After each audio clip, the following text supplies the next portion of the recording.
अस्सलाम वालेकुम everyone. Last lecture में हमने एक्सरसाइज 2.4 से पहले वाली सारी एग्जांपल्स डिस्कस की थी और हमने सारे मेथड्स को अंडरस्टैंड किया था। Now in this video we are moving on to exercise 2.4 और हम इस एक्सरसाइज के सारे क्वेश्चंस को सॉल्व करने जा रहे हैं। So starting with question 1 part 1 and you have to solve the following system of equations by matrix inversion method. अब अगर सॉल्व लिखा हुआ है तो इसका मतलब है कि आपने अपने अननोन्स x, y, z की वैल्यूज़ फाइंड करके देनी है, ठीक है, और मैट्रिक्स इन्वर्जन मेथड से सॉल्व करना है। So I have already taught you this method in detail. We are just practising using this method in this particular lecture. If you haven't learned what matrix inversion method is, then go and watch my previous video before coming here. So now what we are going to do is सबसे पहले हम लिख देंगे ax is equals to b, right? अब आपने x की value यहाँ पे फाइंड करनी है, तो आपका मैट्रिक्स a यहाँ पे क्या बनने वाला है? So your matrix A is जो कोफिशिएंट्स रहने वाले हैं आपके अननोन्स के, वो मैट्रिक्स A बनाएंगे. So in your equation 1 you can see that the coefficients are 4, -3 and 1. So you can simply write 4, -3, 1 here, right? And then in your equation 2 your coefficients are 2, 1 and -4. So you can simply write the coefficient of x is 2, the coefficient of y is 1 and the coefficient of z is -4. इसी तरह third equation में x का coefficient क्या है 1 है, y का coefficient क्या है 2 है एंड z का कोफिशिएंट क्या है -2 है। तो ये आपने मैट्रिक्स A लिख लिया। देन आपने क्या लिखना है, x मैट्रिक्स लिखना है जिसमें आपके पास तीनों अननोन्स आ जाएंगे। तो इस तीनों इक्वेशंस में से आप किसी भी एक इक्वेशन को देख के बता सकते हैं कि आपके अननोन्स क्या क्या हैं। Your unknowns are x, y, z, तो वो आपने यहाँ पे मेंशन कर दिया unknowns x, y, z is equals to your matrix B. तो मैट्रिक्स बी कहाँ से बनता है? जो भी इज इक्वल टू की राइट हैंड साइड होती है उस पर जो नंबर्स लिखे होते हैं वहाँ से आपका मैट्रिक्स बी बन जाता है। तो यहाँ से आपने लिख दिया 11 -1 1। नाउ मैंने अभी आपको शुरू में भी बताया कि सॉल्व का मतलब है कि you have to find the value of x. So to find the value of x what you can do is कि आपने अगर लिख दिया a x is equals to b, right?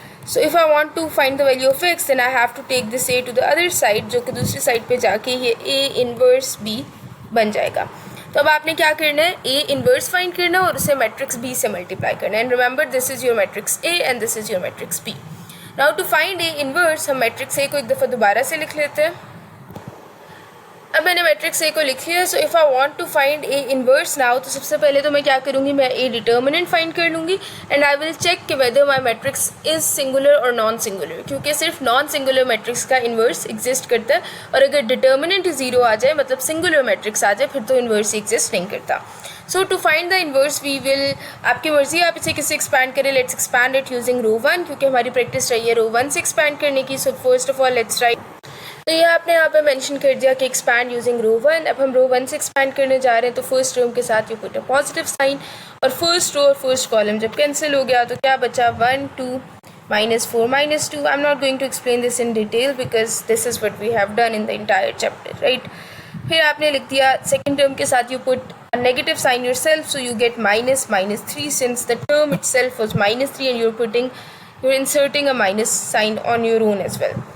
और first row second column cancel हो गया तो क्या बचा 2 1 -4 -2 and then you can write +1। First row third column cancel हो गया और क्या बचा 2 1 1 2। Now let's solve this further. तो आप इसे फर्दर सॉल्व कर ले। 4 × 1 × -2 इज़ -2, माइनस माइनस प्लस हो गया एक डिटर्मिनेंट का माइनस, और 4 × 2 is 8, right? Minus minus plus 3 आ गया, 2 × 2 is 4, 2 × -2 is -4 and minus minus plus हो गया, +4 आ गया, +1 2 × 2 इज़ 4 एंड -1 डिटर्मिनेंट का minus. Now -4 + 4 is 0, so this term gets cancel, ये तो 0 हो गई। और बाकी क्या आ गया आपके पास 4 8 -2 is 6 +1 4 -1 is 3, so this is simply 24 + 3 which is 27. So your determinant is not equal to 0. अब आप यहाँ पे लिख भी सकते हैं कि this is a non-singular matrix, so inverse exists. Okay, so now you have mentioned that. अब अगली बात क्या है आपके पास कि आपने ये बता दिया कि A determinant क्या है, but you were trying to do was कि आप A inverse find कर रहे थे, right? This is what you were initially trying to do. तो अब ए डिटर्मिनेंट आ गया, तो ए इनवर्स के लिए अगली क्या चीज़ है कि आपने एडजॉइंट ऑफ ए फाइंड करना है. So let's rewrite the matrix A and then let's find adjoint of A and then you know the formula कि adjoint of A divided by A determinant is your A inverse, right. Now to find adjoint of A what you can do is simply आप पहले क्या करेंगे, a1 find कर लेंगे, which means -1 की power, क्योंकि this is position 1 1, so you will right 1 + 1 here and first row and first column gets cancelled, so you are left with 1 2 -4 -2. Again, this is not something new. I'm not going to explain this in detail since I have already explained it many times. So now what you will get here is -1 है, लेकिन उसकी even power है तो +1 आ जाएगा. 1 × -2 is -2, minus एक determinant है, so minus minus plus हो गया, and this is 8. So this is 8 - 2 is simply 6. इसी तरह आप a12 भी फाइंड कर सकते हैं, -1 की power 1 + 2, and first row and second column gets cancelled, so you are left with 2 1 -4 -2. अब -1 है, लेकिन उसकी क्योंकि ऑड पावर है तो -1 रिजल्ट आएगा. 2 × -2 इज -4, माइनस माइनस प्लस हो गया, सो +4, एंड दिस इज सिंपली 0. इसी तरह आप a13 भी फाइंड कर सकते हैं. Let's find that now. So a13 is equals to -1 की power 1 + 3, right. And now first row and third column gets cancelled and you are left with 2 1 1 2. So -1 की क्योंकि अब इवन पावर है तो आपके पास रिजल्ट +1 आ जाएगा, and 2 × 2 is 4 -1 which is simply 3. इसी तरह अब हम a21 फाइंड करते हैं. I have rewritten the A matrix now to find a21. What you can do is you will write -1 की power 2 + 1, and now second row and first column gets cancelled, so you're left with -3 2 1 -2, and this turns out to be -1 की क्योंकि odd power है तो -1 आ गया. -3 × -2 is +6, and 1 × 2 is 2, so -2. So this is simply equal to -1. 6 - 2 is 4, so this is equal to -4. इसी तरह आप a22 भी फाइंड कर सकते हैं. That is going to be equal to -1 की power 2 + 2. Second row and second column gets cancelled because the position is 2 2, इसलिए second row और सेकेंड कॉलम कैंसिल हो गया, and you are left with 4 1 1 -2. So you get, क्योंकि अब -1 की even power है, so you get a +1 as a result. 4 × -2 is -8, and क्योंकि negative एक डिटर्मिनेंट का होता है तो -1. This turns out to be equal to -9. ठीक है. इसी तरह आप a23 भी फाइंड कर सकते हैं. So now let's find a23, and a23 is equals to -1 की power 2 + 3. Now second row and third column gets cancelled, so be careful, right? Second row and third column gets cancelled, and you're left with 4 1 -3 2. This turns out to be equal to, now you are saying -1 की odd power, right? तो -1 आ जाएगा. 4 × 2 is 8, and एक negative क्योंकि determinant का होता है तो माइनस माइनस प्लस हो गया, +3. ठीक है. And 8 + 3 is simply 11, and you get -11 as a result. ठीक है. इसी तरह अब हम a31 फाइंड करते हैं. Now to find a31 you will simply write -1 की power 3 + 1, and third row and first column gets cancelled and you left with -3 1 1 -4, right. So now this is equal to, क्योंकि -1 की अब इवन पावर है 4, तो आपके पास +1 आ जाएगा. -3 × -4 is equal to +12, and -1, so this is simply equal to 11. इसी तरह आप a32 भी फाइंड कर सकते हैं. -1 की पावर 3 + 2 लिख लिया आपने, and now third row and second column gets cancel, right. So this is your third row and this is your second column. So these two things gets cancelled and you're left with 4 2 1 -4, and क्योंकि अब -1 की odd power है so you end up with -1 as a result, and 4 × -4 is -16 और -2 आ गया. So this is -18 and then -18 × -1 is +18. ठीक हो गया. इसी तरह आप a33 भी फाइंड कर सकते हैं. So for that you will write -1 की पावर 3 + 3, और third row third column cancel हो गया क्योंकि पोजीशन 3 3 3, तो third row third column cancel हो गया, and you end up with 4 2 -3 1.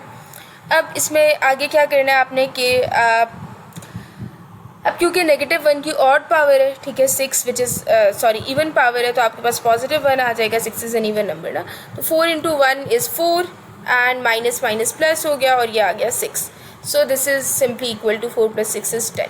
अब आपने सारा कुछ फाइंड कर लिया है। अब आप एक मैट्रिक्स बनाएंगे जिसमें बेसिकली आप क्या करने जा रहे हैं कि आप एक मैट्रिक्स बनाएंगे जिसमें A11 वाला आंसर इस पोजीशन पे लिख देंगे, A11 पोजीशन पे, A12 वाला आंसर इस पोजीशन पे, A13 वाला आंसर इस पोजीशन पे, इसी तरह 8 because this position is first row first column, तो A11 वाला आंसर इधर, this position is second row and first column, तो A21 वाला आंसर इधर, इसी तरह A22 वाला आंसर इधर। ये तो वैसे आप पहले भी कर चुके हैं ना A इनवर्स फाइंड करना। So I have written down the remaining entries as well. तो अब जो भी हमारे पास आंसर्स आए वो सब मैं यहाँ पे लिखने जा रही हूँ। So let me just quickly do that. तो ये आपने यहाँ पे लिख लिया। अब आप एडजॉइंट ऑफ ए क्योंकि फाइंड करना चाह रहे थे तो वो इस मैट्रिक्स का ट्रांसपोज होगा।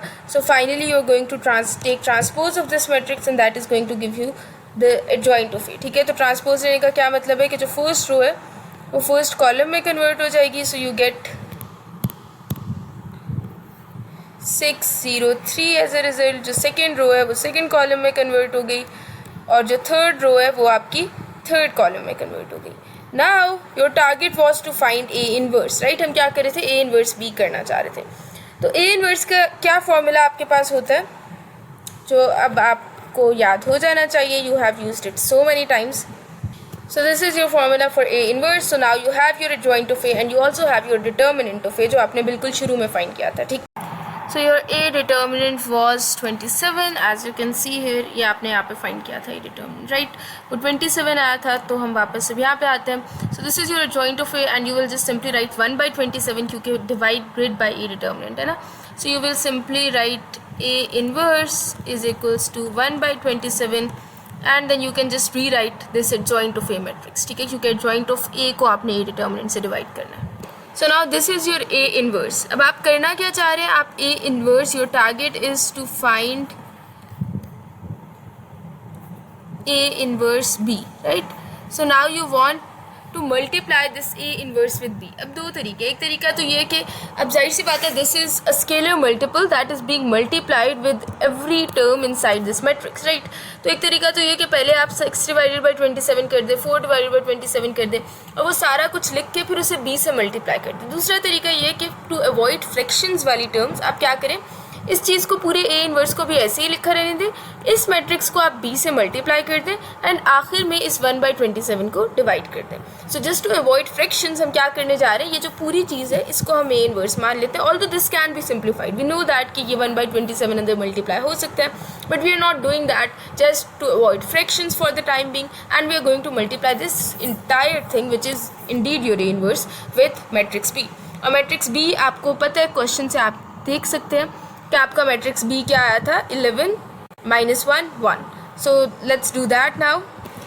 ओके, अब आपने ये लिख दिया, this is your A inverse वाली पूरी चीज़, राइट। ये वाली पूरी चीज़ आपने यहाँ पे लिख दिया and you have just written your B matrix over here, ठीक है, क्योंकि आपका X A इनवर्स B के इक्वल था। Now the next step is कि आपने इस मैट्रिक्स को इससे मल्टीप्लाई करना है। So now you must know कि how you perform matrix multiplication, right. We have discussed that so many times. तो अब हम वो काम करने जा रहे हैं। मैं यहाँ पे लिख लेती हूँ x इज इक्वल्स टू 1/27, तो एज इट इज़ रहने वाले हैं तो उसको लिख लेते हैं। अब क्या प्रोसीजर होता है मल्टीप्लिकेशन का, first row with first column, then first row with second column, मतलब पहले पहली रो को सारे कॉलम से मल्टीप्लाई करते हैं फिर दूसरी रो पे आते हैं। लेकिन यहाँ पे क्योंकि एक ही कॉलम है तो बस हम फर्स्ट रो को फर्स्ट कॉलम से मल्टीप्लाई कर लेंगे।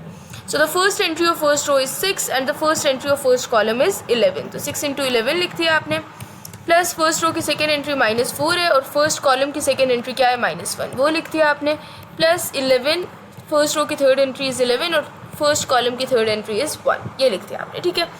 इसी तरह अब आप सेकेंड रो को फर्स्ट कॉलम से मल्टीप्लाई करें। अगर इधर आगे और कॉलम्स होते तो पहले आप फर्स्ट रो को सेकेंड कॉलम से मल्टीप्लाई करते, जिस तरह हम यूजुअली पूरे चैप्टर में करते आए मल्टीप्लिकेशन। तो अब सेकेंड रो को फर्स्ट कॉलम से मल्टीप्लाई करते हैं, so you will right 0 × 11 plus second entry क्या है -9 और सेकेंड और आपके कॉलम की सेकेंड एंट्री क्या है -1 प्लस 18 × 1, राइट। अब थर्ड रो को फर्स्ट कॉलम से मल्टीप्लाई कर लें, सो you get 3 × 11 plus -11 × -1, right, plus 10 × 1। Now let's just simplify this. अब आप यहाँ पे एक चीज़ और भी जो नोटिस कर सकते हैं दैट इज़ कि ये वाली जो टर्म्स हैं ये सेम रहती हैं, ठीक है, जब भी आप मल्टीप्लाई कर रहे होते हैं तो। Okay, now let's simplify this. तो ये 6 इंटू 11 इज 66, 66 प्लस 4 प्लस 11 आ गया, 0 into 11 will give me 0, 0 plus minus minus plus हो गया, सो प्लस 9 एंड प्लस 18 आ गया आपके पास। और थर्ड रो क्या आ जाएगी, 3 into 11 is 33, so 33 minus minus plus 11 plus 10। इसे फर्दर सॉल्व कर लेते। So when you add these terms you get this 81, 27 and 54। अब ये क्या है, ये आपके पास सिंपली एक स्केलर मल्टीपल है जो कि मैट्रिक्स से मल्टीप्लाई हो रहा है। तो मल्टीप्लिकेशन आप कैसे करते हैं, scalar multiplication, you multiply every entry with that scalar multiple के, ये हमने पढ़ चुके हैं, ठीक है। तो आपने सिंपल क्या लिख दिया, 81/27, 27/27 एंड 54/27। इसको सिंप्लीफाई कर सकते हैं तो कर लेते हैं। तो इस तरह आपका जो x है वो इक्वल आ गया 312 के, right. Now the last thing is कि आपका जो x था it was originally a matrix, x y z की वैल्यूज आप फाइंड करे थे ना, जब आपने ax is equals to b लिखा था फॉर्म, राइट, शुरू में क्वेश्चन के। तो over there this x was a matrix, right, दिखा भी देती हूँ आप। Okay, have a look here, ये देखिए ये आपका x मैट्रिक्स है, ठीक है, जो आपके अननोन से बना था, तीनों इक्वेशंस में 3 अननोन से x y z। So finally अब आप जब कंक्लूजन तक पहुंच गए, आपने उस x मैट्रिक्स की वैल्यू फाइंड की है, right. So you should perform this step at the end as well, कि आप x मैट्रिक्स को एक्सपैंड करके x y z की फॉर्म में लिख लें, और यहाँ पे जो भी आपका रिजल्टेंट मैट्रिक्स आए 312 आपने लिख लिया, ठीक है। सो दिस इंडिकेट्स कि आपके x की वैल्यू 3 आ गई है, y की वैल्यू 1 आ गई है, z की वैल्यू 2 आ गई है। तो जो आपका टारगेट था कि solve the following system of equations, जिसका मतलब था कि आपने अपने अननोन्स की वैल्यूज़ फाइंड करनी थी, वो अब आपने अचीव कर लिया। तो आपका मेथड क्या रहने वाले मैट्रिक्स इन्वर्जन के सारे क्वेश्चंस में, सबसे पहले आपने जो भी आपके पास इक्वेशंस है उनको ax is equals to b की फॉर्म में लिख लेना है, एंड देन ऑब्वियसली जब a दूसरी साइड पे जाता है तो वो a इन्वर्स b बन जाता है। To find a inverse b first of all you have to check whether the matrix is singular और नॉन सिंगुलर। अगर तो सिंगुलर मैट्रिक्स है तो यू विल सिंपली राइट कि इन्वर्स डज नॉट एग्जिस्ट, लेकिन अगर नॉन सिंगुलर मैट्रिक्स है तो फिर इन्वर्स एग्जिस्ट करेगा, मतलब फिर you can solve that thing further. आपने उसको कैसे फिर फर्दर सॉल्व करना है कि आपने उसका एडजॉइंट ले लेना है, और एडजॉइंट तो फिर बार बार ए डिटर्मिनेंट से ए इन्वर्स आ जाएगा, और फिर से बी मैट्रिक्स से मल्टीप्लाई करेंगे तो योर अननोन एक्स वाई जी वो आपके पास निकल के आ जाएगा, जैसे यहाँ पे आ गया। अब उसी क्वेश्चन का पार्ट 2 कर लेते हैं, तो इसको भी आपने मैट्रिक्स इन्वर्जन मेथड से सॉल्व करना है। So first of all you will write A x is equals to B, ठीक है। तो अब आप क्या करेंगे, अपना ए मैट्रिक्स लिख लेंगे। So from equation 1 you can see कि आपका x का कोफिशिएंट 1 है, y का कोफिशिएंट 1 है, z का कोफिशिएंट भी 1 है। From equation 2 you can see कि आपका x का कोफिशिएंट 1 है, y का कोफिशिएंट 1 है, लेकिन z का कोफिशिएंट -2 है। सो एंड फ्रॉम इक्वेशन 3 की जो इज इक्वल टू की लेफ्ट हैंड साइड है, उधर से आप देख सकते हैं कि x का कोफिशिएंट 2 है, y का कोफिशिएंट 1 है, और इसी तरह z का कोफिशिएंट 1 है।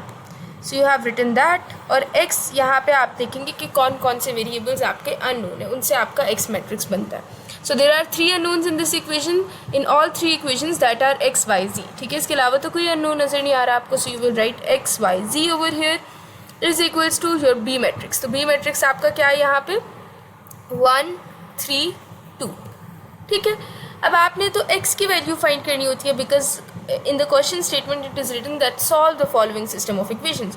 So whenever it is written, or whenever you are asked to solve a system of equations, in that case you will always have to find the value of your unknowns, that is x y z. तो वो find करने के लिए आप क्या new equation लिख सकते हैं, x is equals to B से, कि x is equals to a inverse b, right. तो आपको क्या करना है कि एक तो a इनवर्स फाइंड करना है और फिर उसे b मैट्रिक्स से मल्टीप्लाई करना है, where this matrix is your a, this matrix is your b and this is your x matrix, ठीक है। तो अगर आप प्रूव कर देंगे कि आपका a मैट्रिक्स जो है वो नॉन सिंगुलर मैट्रिक्स है, और फिर वहाँ से आप a इनवर्स फाइंड कर लेंगे। सो first of all let's rewrite matrix a।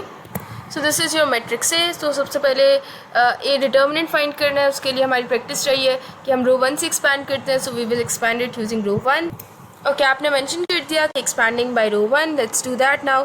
तो 1 आ जाएगा सबसे पहले आपके पास, and then first row first column gets cancelled and you're left with 1 -2 1 1।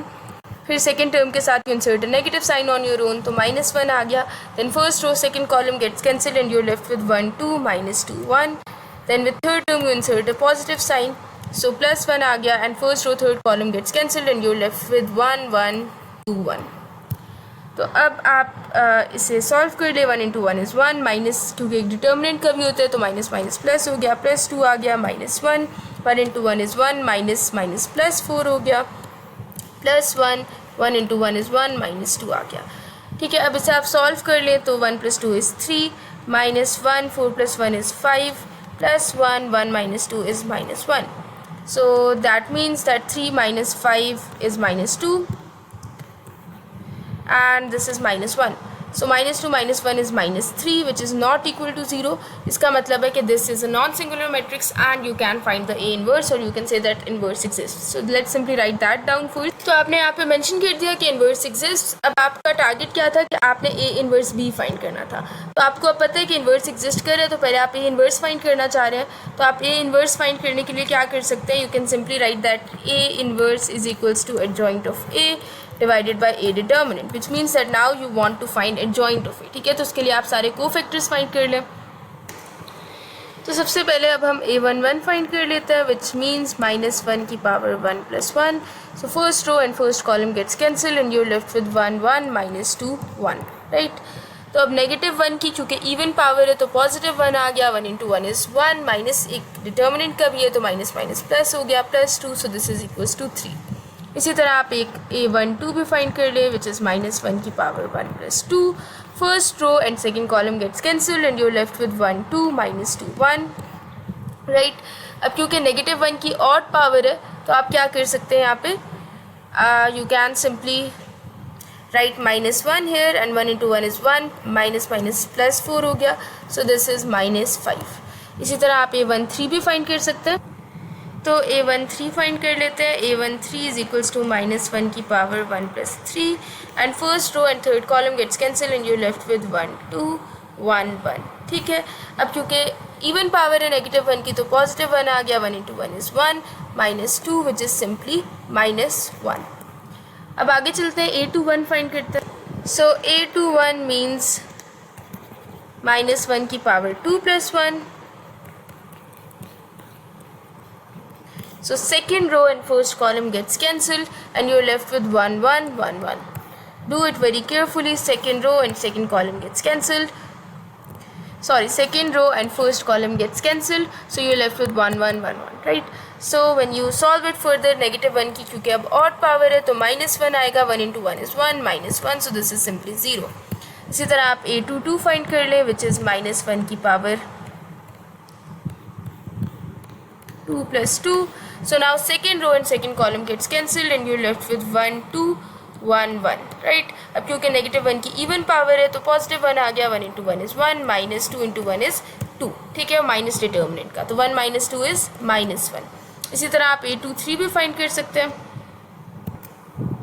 So A23 is equals to -1 की power 2 + 3 and second row and third column gets cancelled, so you are left with 1 2 and 1 1, right.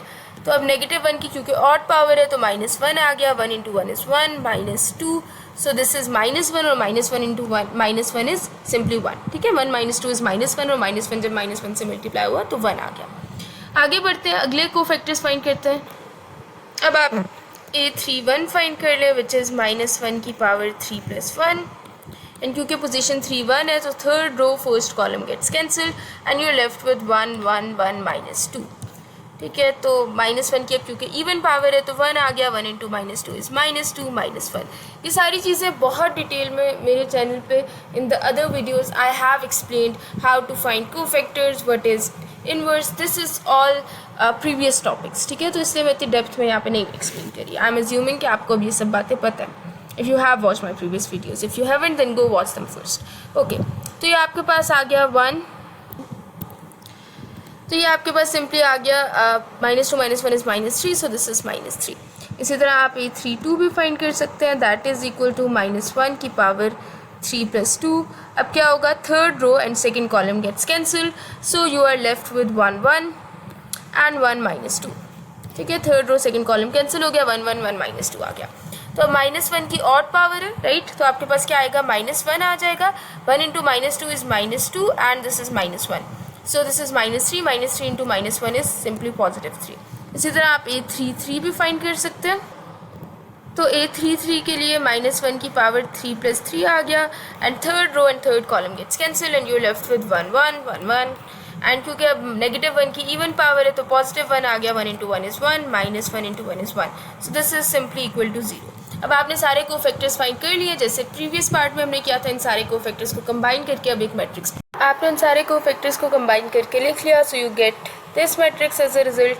अब आपने adjoint of A find करना है, so you will take transpose of this matrix.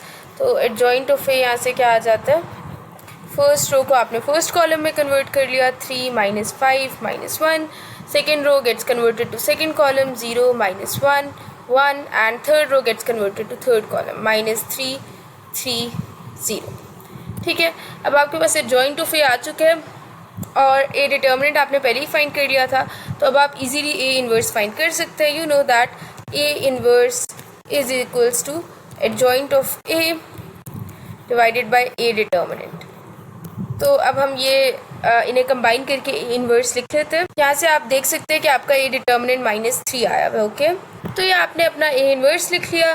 Now if you, ये मैंने जो आपका ए determinant आया था उसे डिवाइड करके लिख दिया -1/3, क्योंकि it is in denominator, right. और ये मैंने जॉइंट ऑफ यहाँ पे लिख दिया। ठीक है, अब आपका टारगेट क्या है, आपका टारगेट है टू फाइंड एक्स, राइट। और आपका एक्स मैट्रिक्स किसके इक्वल था, X matrix was equals to A inverse B. तो अब आपने अपने इस ए, अब आपके पास अगेन एक तरीका तो ये कि this is simply scalar multiplication, कि आप -1/3 को इस वाले 3x3 मैट्रिक्स की हर एंट्री से मल्टीप्लाई करते हैं। ठीक है, लेकिन दैट इज़ नॉट इम्पॉर्टेंट, क्योंकि पहले हम उससे ये करते हैं कि इस वाले मैट्रिक्स को b से मल्टीप्लाई कर लेते हैं, क्योंकि अगर हम इसे डायरेक्टली अंदर मल्टीप्लाई करेंगे तो आपके पास फ्रैक्शंस में नंबर आ जाएंगे। जैसे ये -5 जब 1/3 से मल्टीप्लाई होगा, so you will end up with +5/3, ठीक है, जो कि एक फ्रैक्शन है। So you trying to avoid fractions. आप चाहें तो इससे पहले अंदर मल्टीप्लाई करके फिर भी बी मैट्रिक्स से मल्टीप्लाई कर सकते हैं, but because I want to avoid the fractions and I will suggest you to avoid the fractions as well, तो इसलिए हम क्या करेंगे, पहले ये जो मैट्रिक्स आया है 3x3 मैट्रिक्स, इसे आप बी से मल्टीप्लाई करेंगे। एंड यू नो दैट कि आपका बी मैट्रिक्स, तो आप यहाँ से देख सकते हैं कि योर बी मैट्रिक्स वॉज 1 3 2। ठीक है, ओके, अब आपने यहाँ पे ये पूरी ये वाली चीज़ एज इट इज़ लिख ली है, which was your A inverse, और ये आपने साथ में अपना बी मैट्रिक्स लिख लिया। ठीक है, अब आपने इस मैट्रिक्स को बेसिकली इस मैट्रिक्स से मल्टीप्लाई करना है, so you simply have to perform matrix multiplication now. तो x इज इक्वल्स टू -1/3, तो एज इट इज़ आ गया। पहले टेक्निक क्या होती है मल्टीप्लिकेशन की, पहली रो सारे कॉलम से मल्टीप्लाई होती है, फिर दूसरी रो सारे कॉलम से मल्टीप्लाई होती है। तो इसमें तो क्योंकि एक ही कॉलम है, so first row will get multiplied with first column, you get 3 × 1 plus first row की सेकेंड एंट्री 0 है, सो 0 × 3 प्लस फर्स्ट रो की थर्ड एंट्री -3 है और फर्स्ट कॉलम की थर्ड एंट्री 2 है, सो -3 × 2। इसी तरह आपके पास आ जाएगा -5 × 1 प्लस -1 × 3 प्लस 3 × 2। इसी तरह ये आ गया -1 × 1 plus 1 × 3 plus 0 × 2, and this is it. Now you simply have to solve it and you will find your answer. तो x यहाँ से इक्वल आ गया -1/3, 3 × 1 is 3, so 3 plus 0 -6, this is -5 -3 plus 6, right, and this is -1 plus 3 plus 0. So solving it further we get, ये आ गया आपके पास। ठीक है, अब this is simply scalar multiplication, तो आप इस -1/3 को अंदर हर टर्म से मल्टीप्लाई कर लें and you will find your answer. ठीक है, तो x किसके इक्वल आ गया, -3 दिस इज -1/3, राइट, तो -3 आ जाएगा, -2/-3 आ जाएगा, और इसी तरह 2/-3 आ जाएगा। बात समझ आई, ये -1/3 है, so this is -3 divided by -1/3, और this is -3/-3, right, these are the same things. ये माइनस डिनोमिनेटर में न्यूमिनेटर में बात तो एक ही है ना, तो आप इसको इस तरह लिख सकते हैं। सो now this is obviously 1, right, और ये बाकी ये +2/3 आ जाएगा और ये -2/3 आ जाएगा। और दूसरी बात क्या है कि आप इस, this is your matrix x, right, तो आप इसको मैट्रिक्स फॉर्म में लिख लें x y z, और ये क्या आ गया 1 2/3 and -2/3, and this is your answer. ठीक है, तो यहाँ पे ये क्वेश्चन हमारा कंप्लीट हो गया। Now let's move on to the next question. Before moving on there is another thing that I like to mention, कि आप इसको एक ऑर्डर्ड पेयर की फॉर्म में भी लिख दें। ठीक है, ऑर्डर्ड पेयर आप कैसे बनाएंगे, x y z, ठीक है, ये आपका ऑर्डर्ड पेयर है, और आप सबसे पहले यहाँ पे क्योंकि x है तो you will write the value of x over here in the first place, then at the second place you will write the value of y, and then at the third place you will simply write the value of z, and so this is your ordered pair, right. तो आप इसको in a form of ordered pair भी mention कर लें तो वो अच्छी बात है। Now this is it. अब हम आगे चलते हैं अगले क्वेश्चन पर। Okay, now we are on question number 2। इसमें उसने क्या कहा है कि solve the following system of equations with Gauss Jordan method and Gauss elimination method. So they are asking to solve, इसका मतलब है you have to find the values of unknowns, that is x, y and z, right. अब आपने solve इनको करना है Gauss Jordan method से and Gauss elimination method से। Again I have already explained these methods in my previous lecture, so go watch that first. Okay, Gauss Jordan method जो है वो आपका लिंक्ड है रिड्यूस्ड एचेलॉन फॉर्म के साथ, और जो गॉस एलिमिनेशन मेथड है वो एचेलॉन फॉर्म के साथ लिंक्ड है, ठीक है। तो उसने कहा है कि आपकी मर्जी, उसने कहा है कि solve the equations with Gauss Jordan method and Gauss elimination method, मतलब you have to solve the two parts with both the Gauss Jordan method and the Gauss elimination method. So first of all, this is the part 1. So let's solve it using Gauss Jordan method first, or let's solve it using Gauss elimination method first, right? Let's solve it with the echelon form method first. Okay, so we're solving it with Gauss elimination method. तो अब Gauss elimination method से इनको solve करने के लिए आपका target क्या रहने वाला है कि आप क्या चाह रहे हैं कि आप एचेलॉन फॉर्म बनाएं, right, because since Gauss elimination method was linked with your echelon form, ठीक है। तो आप एचेलॉन फॉर्म बनाना चाहते हैं। तो उसका तरीका आपको याद हो अगर मेरे प्रीवियस लेक्चर से, तो हम क्या करते थे, सबसे पहले हम ए मैट्रिक्स लिख लेते थे। जिस तरह मैट्रिक्स इन्वर्जन मेथड में ए मैट्रिक्स लिखा जाता था, बिल्कुल उसी तरह यहाँ पे भी ए मैट्रिक्स लिखा जाएगा, right. So the coefficients of x, y, z in the first equation are 1, -1, 4, वो आपने मेंशन कर लिए। इसी तरह जो कोफिशिएंट x, y, z की सेकेंड इक्वेशन में आपको नज़र आ रहे हैं वो क्या है, 2, 2, -1। इसी तरह जो x, y, z के कोफिशिएंट्स आपको थर्ड इक्वेशन में नज़र आ रहे हैं वो क्या है, 3, -2 and 3, right. Now you create this sort of a wall, और इस तरफ आप अपना बी मैट्रिक्स लिखते हैं। And I have told you this multiple time कि आपका B matrix is equal to की राइट हैंड साइड से आ रहा होता है, तो वो वैल्यूज जो इज इक्वल टू की राइट हैंड साइड पे वो आपने यहाँ पे मेंशन कर दी, 4, 2, -3। Now since you are doing Gauss elimination method and this is linked with echelon form, तो ये जो आपका 3x3 मैट्रिक्स है, इसको आप किसी तरीके से, मतलब जो यहाँ से यहाँ तक दिस योर 3x3 मैट्रिक्स, इसको आप किसी तरीके से एचेलॉन फॉर्म में कन्वर्ट करना चाह रहे हैं, ठीक है। तो आई have told you multiple times कि अगर आप एचेलॉन फॉर्म भी बनाना चाह रहे हैं, so you can keep reduced echelon form in mind, और उससे भी आप थोड़ी हेल्प ले सकते हैं, राइट। तो अब एचेलॉन फॉर्म में की दो रिक्वायरमेंट्स होती थी, जिनमें से पहली रिक्वायरमेंट थी कि जैसे जैसे आप सक्सेसिवली रो वाइज नीचे जा रहे हैं, नंबर ऑफ जीरोज़ क्या होने चाहिए, इंक्रीज होने चाहिए। तो अगर मैंने नंबर ऑफ जीरोज़ इंक्रीज करने हैं तो मुझे यहाँ पे भी ज़ीरो चाहिए, यहाँ पे भी ज़ीरो चाहिए, ताकि वो निचली रो में एक ज़ीरो आ जाए, उससे भी थर्ड रो में भी फर्स्ट एंट्री तो ज़ीरो, फिर आगे वाली चीज़ों को आप देख लेते हैं कि थर्ड रो में कोई एक ज़ीरो और कम होगा सेकेंड रो के कंपैरिजन में, तो वो बना लेंगे हम, ठीक है। या इसको एक और तरीका जिससे आप अंडरस्टैंड कर सकते हैं, वो सिंपल ये है कि आपकी रिड्यूस्ड एचेलॉन फॉर्म ये होती थी, right. You are not making reduced echelon form, लेकिन रिड्यूस्ड एचेलॉन फॉर्म की जो कुछ चीज़ें आप एचेलॉन फॉर्म में भी यूज़ करते हैं वो ये है कि जो फर्स्ट कॉलम होता है ना रिड्यूस्ड एचेलॉन फॉर्म का, जब आप एचेलॉन फॉर्म भी बना रहे होते हैं तो आप वो फर्स्ट कॉलम वही रखते हैं, ठीक है। एंड देन ऑब्वियसली आप इस वाली एंट्री को भी जैसे रिड्यूस्ड एचेलॉन फॉर्म में ज़ीरो बनाते थे, इस तरह एचेलॉन फॉर्म में भी आप इस वाली एंट्री को यूजुअली ज़ीरो बना रहे होते हैं। सारे क्वेश्चंस में आपने ऑब्जर्व भी किया होगा। And the reason behind is कि आप चाहते हैं कि zero successively row wise increase हो। Okay, so now to make this particular entry zero, आप क्या कर सकते, अगर आप इस एंट्री को ज़ीरो बनाना चाहते हैं तो उसके लिए आपका सिंपल ऑपरेशन क्या रहने वाला है कि आप रो 2 -2 टाइम्स रो 1 करते, राइट। तो जाहिर सी बात है फिर 2 - 2 टाइम्स 1 इज़ 0, ठीक है। तो अब क्योंकि ऑपरेशन रो 2 पे परफॉर्म होने जा रहे हैं, तो पहले तो आप रो 1 और रो 3 को एज इट इज़ लिख लें। तो यहाँ पे मैंने फर्स्ट रो और थर्ड रो को एज इट इज़ लिख लिया। अब सेकेंड रो पे ऑपरेशन परफॉर्म करते हैं। तो सेकेंड रो की first entry is 2, 2 - 2 times 1 is simply 0। तो यहाँ पे आपने 0 बना दिया। सेकेंड रो की second entry is 2, 2 minus first row की second entry is -1, so this is 2 + 2 which is simply 4। इसी तरह आपके पास रो 2 की थर्ड एंट्री क्या है, -1 - 2 इंटू रो 1 की थर्ड एंट्री क्या है, 4, so this is -1 - 8 which is -9। And now the fourth entry of row 2 is 2 minus 2. The last entry of row 1 is 4. So this is 2 minus 8 which is minus 6. Okay. अब हमने इस term को 0 बना लिया. अब next target आपका क्या है कि you want to make this particular term 0 as well, right? As I explained earlier. तो अब आप इसको 0 अगर बनाना चाहते हैं तो उसके लिए आपका ऑपरेशन क्या रहेगा? रो 3 माइनस 3 टाइम्स रो 1. ऑब्वियसली आप अगर इसको 0 बनाना चाहते हैं तो रो 3 का ऑपरेशन रो 2 के साथ तो परफॉर्म नहीं करेंगे ना, क्योंकि 3 माइनस आप कोई भी नंबर ले लें, 3 माइनस 4 टाइम्स 0, 3 माइनस 5 टाइम्स 0, कुछ भी ले लें, 3 minus 0 will always give you 3 and never 0 as a result. ठीक है, तो आप अगर 0 बनाना चाहते हैं so only this is the valid operation. And now since the operation is being perform on row 3, so first of all you should write row 1 and row 2 as it is.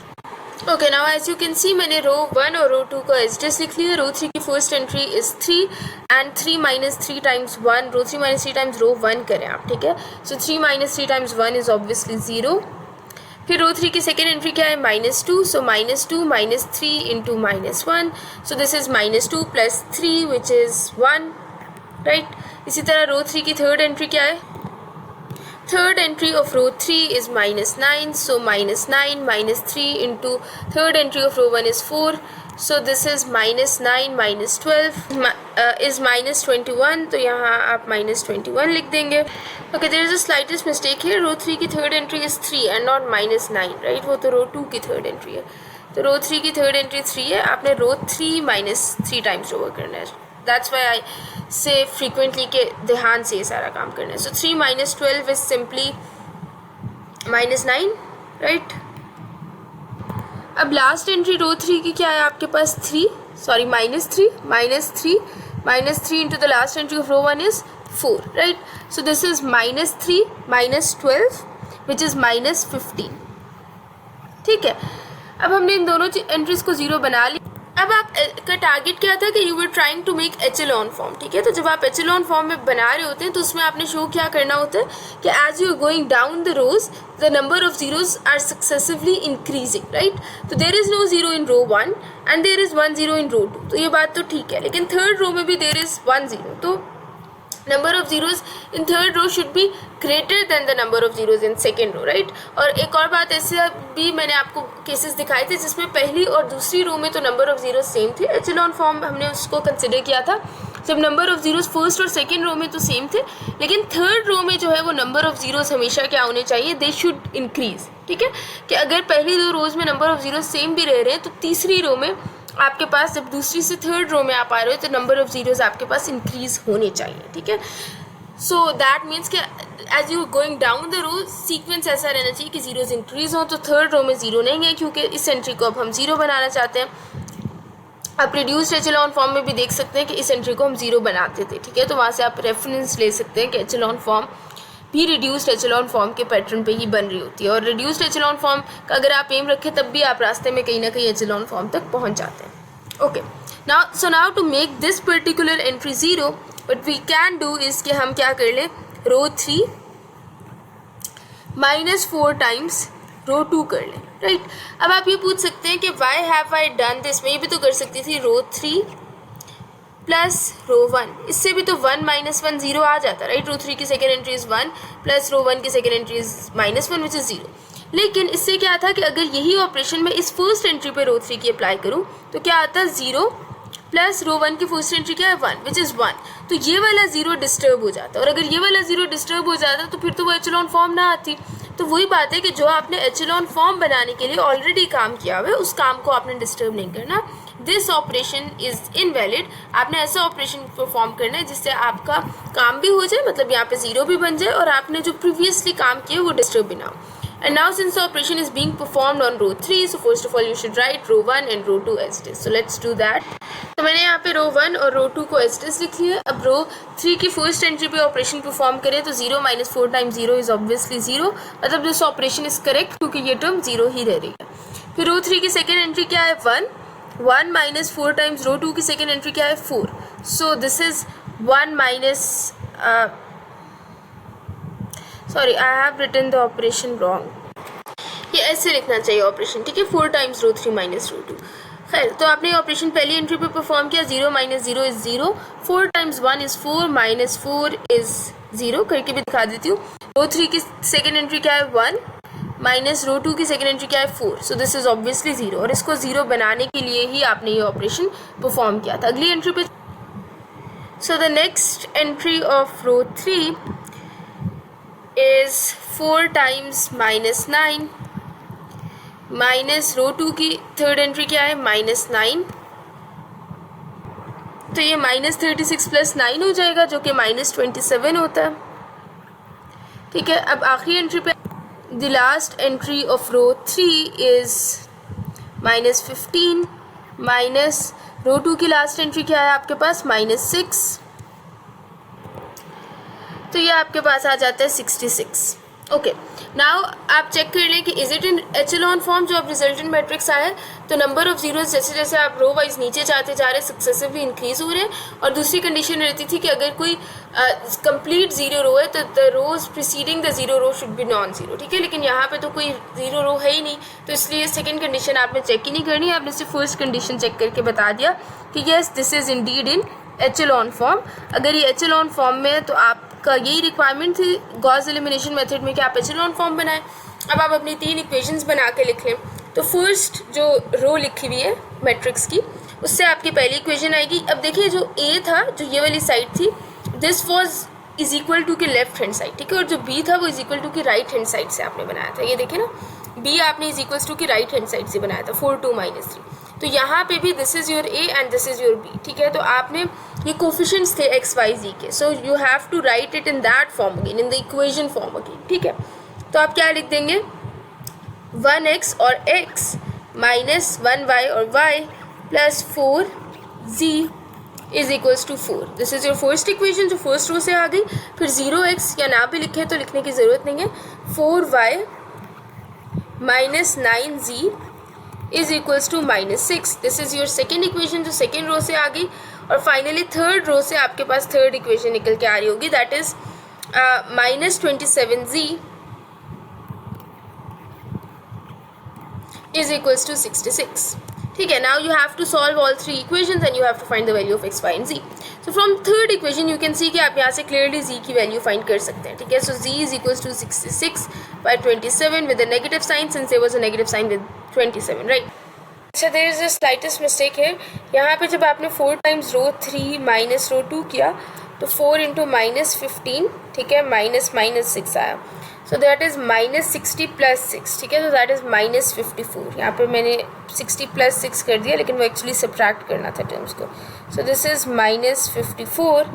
तो फिर ये वाली चीज़ आपके पास क्या है, -54, राइट। अब z की वैल्यू आप फाइंड कर लें थर्ड। तो यहाँ से z की वैल्यू क्या आ जाती है 2। So this negative gets cancel with this negative and this is gives you 2। ठीक है, तो z की वैल्यू तो आ गई 2। अब आप क्या करें, इस z की वैल्यू को let's put it in equation 2 और वहाँ से y की वैल्यू आ जाएगी। Equation 2 is 4y minus 9z is equals to -6. Let's rewrite that 4y minus 9z is equals to -6. Okay. Now the value of y is unknown, so you will write 4y as it is, -9 into z अब आपका known है, 2 is equals to -6। इधर negative है, दूसरी side पे जाके positive हो जाएगा, सो -6। ओके, तो ये आ गया 4y is equals to 18 minus 6 is 12, right? And this implies y is equals to 3, right? अब y भी आ चुके, z भी आ चुके, let's put that in equation 1 and find the value of x. तो यहाँ पे आई हैव री रिटन इक्वेशन 1। अब z और y की ये वैल्यूज़ थी, ऊपर सब्सटीट्यूट करते हैं, तो x माइनस वाई की जगह क्या लिख दूँ 3 प्लस 4 इंटू z की जगह I will write 2 is equals to 4। ठीक है, तो ये क्या आ जाता है आपके पास, x minus 3 plus 4 into 2 is 8 is equals to 4। So this is equals to 8 minus 3 is 5, so x plus 5 is equals to 4। 5 जब दूसरी साइड पे गया तो नेगेटिव हो गया, 4 minus 5 which is simply -1, so x is equals to -1। अब आप इसे एक ऑर्डर्ड पेयर की फॉर्म में ले, यहाँ पे अब हम लिख लेते हैं x y z is equals to -1, your y was 3 and your z was 2, so 3 2। ठीक है, इस तरह से आपने एक ऑर्डर्ड पेयर बना के लिख दिया, -1, हाँ, वाई 3 था और जी 2 था। Okay, so this is your required answer. अब हमने इस पार्ट को प्रैक्टिस किया है using using Gauss elimination method, ठीक है। लेकिन आई विल सजेस्ट यू कि practice the same part using Gauss Jordan method as well. उसमें आप क्या करेंगे, मैंने एचेलॉन फॉर्म बनाई है, आप रिड्यूस्ड एचेलॉन फॉर्म बना के यही 3 इक्वेशंस बना के आगे सॉल्व कर लेंगे, ठीक है। मैं जो इसी क्वेश्चन का सेकेंड पार्ट है उसे गॉस जॉर्डन मेथड से करा दूंगी, लेकिन अगेन माई एडवाइस इज कि you should do both the parts with both the methods, ठीक है। लेकिन यहाँ पे क्योंकि आपका क्वेश्चन सॉल्व हो गया, आपने उसे इस क्वेश्चन को हमने गॉस एलिमिनेशन मेथड से ट्राई कर लिया, अगले क्वेश्चन को हम गॉस जॉर्डन मेथड से ट्राई कर लेंगे which is linked with your reduced echelon form. अच्छा, अभी उसी क्वेश्चन का पार्ट 2 है। लास्ट क्वेश्चन में हमने गॉस एलिमिनेशन मेथड यूज़ किया था और उसमें हमारा टारगेट था एचेलॉन फॉर्म तक पहुंचना। इसमें हम रिड्यूस्ड एचेलॉन फॉर्म तक पहुंचेंगे and I will again suggest कि आप दोनों पार्ट्स को दोनों मेथड से ट्राई करें। Okay, now for 3x3 matrix हम यहाँ से यहाँ तक बेसिकली इस वाली पूरी चीज़ को इस रिड्यूस्ड एचेलॉन फॉर्म में ले जाना चाह रहे हैं, ठीक है। So for a reduced echelon matrix आपकी कोशिश क्या होती है कि जो आपकी लीडिंग एंट्री है, मतलब जो आपकी पोजीशन 1 पे एंट्री है मौजूद, ये वाली, ये 1 हो, ठीक है। तो अब यहाँ पे वो एंट्री 1 क्योंकि नहीं है तो उसको 1 सबसे पहले आपने बनाना है, इस एंट्री को सबसे पहले 1 बनाना है to convert it to reduced echelon form so that we can apply Gauss-Jordan method to find the values of x, y and z. तो इसको 1 बनाने के लिए आप क्या कर लें, you can simply write we are replacing row 1 with row 2. तो अब क्योंकि operation is being performed on both row 1 and row 2, so you simply write row 3 as it is. So let's do that. Okay. अब आपने क्या करना है, रो 1 और row 2 को इंटरचेंज करना है। तो रो 2 रो 1 की जगह पे लिखेंगे और रो 2 की फर्स्ट एंट्री क्या थी, 1 -2 2। ये रो 2 आ गई रो 1 की जगह पे और रो 1 कहाँ चली जाएगी, रो 2 की जगह पे। तो यहाँ आ जाएगा आपके पास 2 4 -1 0। अब नेक्स्ट काम क्या है कि आपके पास जो, अगर हम स्टैंडर्ड रिड्यूस्ड एचेलॉन फॉर्म को अपने माइंड में रखें, so your next target is to make this particular entry और the entry below the leading 1 0, ठीक है। तो अब आप इस एंट्री को अगर 0 बनाना चाहते हैं तो उसके लिए सिंपल आप क्या ऑपरेशन परफॉर्म कर सकते हैं, row 2 -2 times row 1 and now you are performing operation on row 2। So first of all you should write row 1 and row 3 as it is. ये आपने लिख दिया, ठीक है। अब रो 2 की फर्स्ट एंट्री क्या है, 2 2 -2 इंटू 1 इज 0। रो 2 की सेकेंड एंट्री क्या है आपके पास, 4 4 -2 इंटू रो 1 की सेकेंड एंट्री क्या है आपके पास, -2। सो दिस इज 4 + 4 -+ हो गया विच इज सिंपली 8। अगली एंट्री पे आते हैं। So what is the third entry of row 3, it is -1 -2 into row 1 की थर्ड एंट्री क्या है, -2, ठीक है। तो ये क्या बन गया, -1 -4 बन गया विच इज -5, ठीक है। आखिरी एंट्री पे आ, sorry this is -1 + 4, right, minus हो गया। सो 4 - 1 इज 3 नॉट -5, तो ये बन गया 3। अब लास्ट एंट्री पे आते हैं। तो रो 2 की आखिरी एंट्री क्या है आपके पास, 0 0 -2 इंटू रो 1 की लास्ट एंट्री क्या है आपके पास, 2। सो 2 into 2 is 4 and this is -4। Okay, अब आप इस एंट्री को 0 बना चुके हैं। आप फिर से अपनी रिड्यूस्ड एचेलॉन फॉर्म पे गौर करें। The next thing that you want to do is you want to make this particular entry 0 as well, right. तो अब आप इस एंट्री को अगर 0 बनाना चाह रहे हैं, तो आप इस एंट्री को अगर 0 बनाना चाह रहे हैं तो उसके लिए क्या ऑपरेशन रहने वाले हैं, रो 3 + 5 टाइम्स रो 1, ठीक है। अब क्योंकि ऑपरेशन रो 3 पे परफॉर्म हो रहा है तो पहले तो आप रो 1 और रो 2 को एज इट इज लिख लें। अब रो 3 की फर्स्ट एंट्री क्या है, -5। तो -5 + 5 इंटू 1 इज ऑब्वियसली 0 और इसको 0 बनाने के लिए ही आपने ये ऑपरेशन परफॉर्म किया था। रो 3 की सेकेंड एंट्री क्या है, -8। सो -8 + 5 इंटू रो 1 की सेकेंड एंट्री क्या है आपके पास, -2, ठीक है। तो ये क्या आ जाएगा, -8 + 10 विच इज सिंपली 2। दिस इज -10 -8, ठीक है। तो वो क्या होता है आपके पास, -18 हो जाएगा ये, ठीक है। अगली एंट्री पे चलते हैं। तो रो 3 की थर्ड एंट्री क्या है, 3 + 5 इंटू रो 1 की थर्ड एंट्री क्या है, -2। So this is 3 - 10 which is simply -7। रो 3 की लास्ट एंट्री देख लें क्या है, -2 + 5 इंटू रो 1 की लास्ट एंट्री क्या है आपके पास, 2। So this is simply 10 - 2 which is 8, ठीक है। अब आप क्या करें, अब अगर आप गौर करें तो जो आपकी रिड्यूस्ड एचेलॉन फॉर्म थी उसमें फर्स्ट कॉलम जो था 1 0 0 वो आप बना चुके, राइट। ये वाला कॉलम आ चुके। अब आप इस एंट्री को 1 बनाएंगे और इसके नीचे जीरोज इस्टेब्लिश करेंगे। इस वाली एंट्री को अब आप पहले 1 बना लें और इसके नीचे ये वाली एंट्री 0 इस्टेब्लिश करें, ठीक है। तो now what my target is I want to make this particular entry 1। इसको 1 बनाने के लिए मैं क्या ऑपरेशन परफॉर्म कर सकती हूँ, सिंपल रो 2 डिवाइडेड बाय 8। और इस ऑपरेशन से जो मैंने ये पिछला 0 बनाया ये भी डिस्टर्ब नहीं होगा, so this is indeed a valid operation. So let's do that now. Okay, row 2 की फर्स्ट एंट्री है 0, 0 divided by 8 is simply 0। Next entry क्या है रो 2 की 8, so 8 divided by 8 is simply 1, और इसको 1 बनाने के लिए आपने ऑपरेशन परफॉर्म किया था। 3/8 आ जाएगा, ठीक है, और -4/8 क्या हो जाएगा, -1/2 हो जाएगा, राइट, सिंस 4 × 2 इज 8, तो -1/2 हो जाएगा। अब आपकी ये वाली एंट्री क्योंकि 1 बन गई है, अब आप इसके नीचे इस वाली एंट्री को क्या बनाना चाह रहे हैं, you want to make this particular entry 0। So that means that in this matrix you are trying to make this entry 0, right. So क्या ऑपरेशन आप परफॉर्म कर सकते हैं इस एंट्री को 0 बनाने के लिए, आप सिंपल कर सकते हैं row 3 plus 18 times row 2।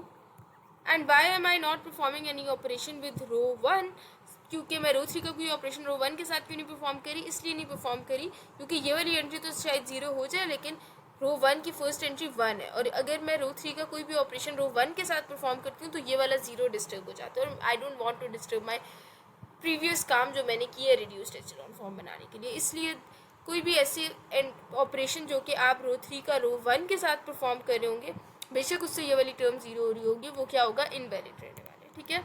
So only this is the valid operation. अब क्योंकि ऑपरेशन रो 3 पे परफॉर्म होने जा रहा है, first of all you should write row 1 and row 2 as it is, so let's do that.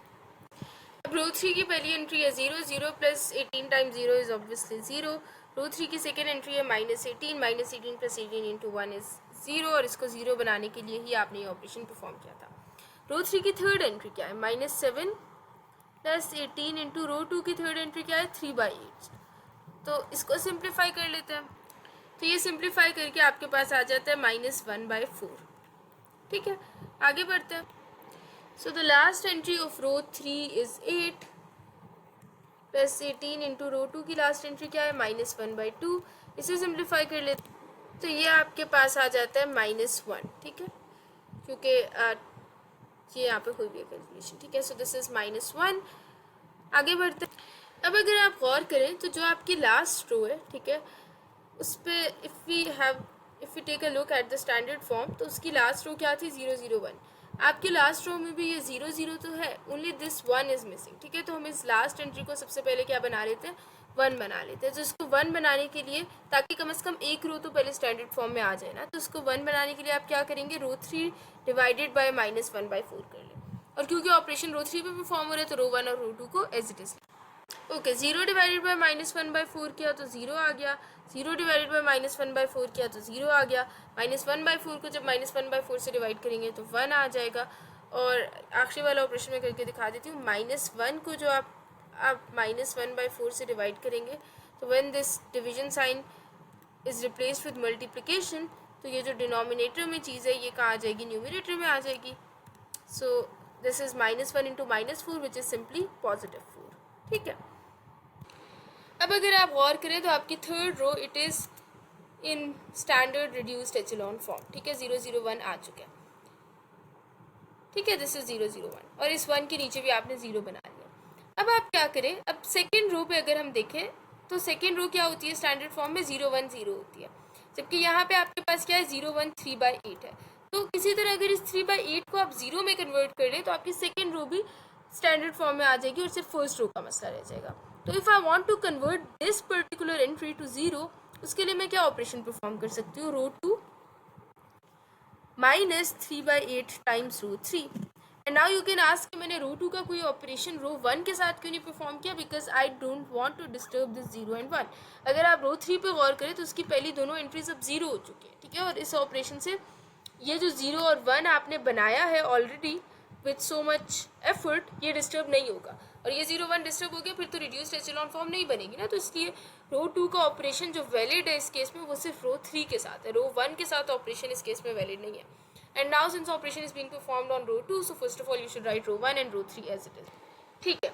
अब रो 2 -3/8 टाइम 0 करेंगे आप तो 0 ही आ जाएगा, 1 -3/8 टाइम 0 करेंगे तो 1 ही आ जाएगा। देखिए 0 और 1 डिस्टर्ब नहीं हो रहा है, इसका मतलब this is a valid operation.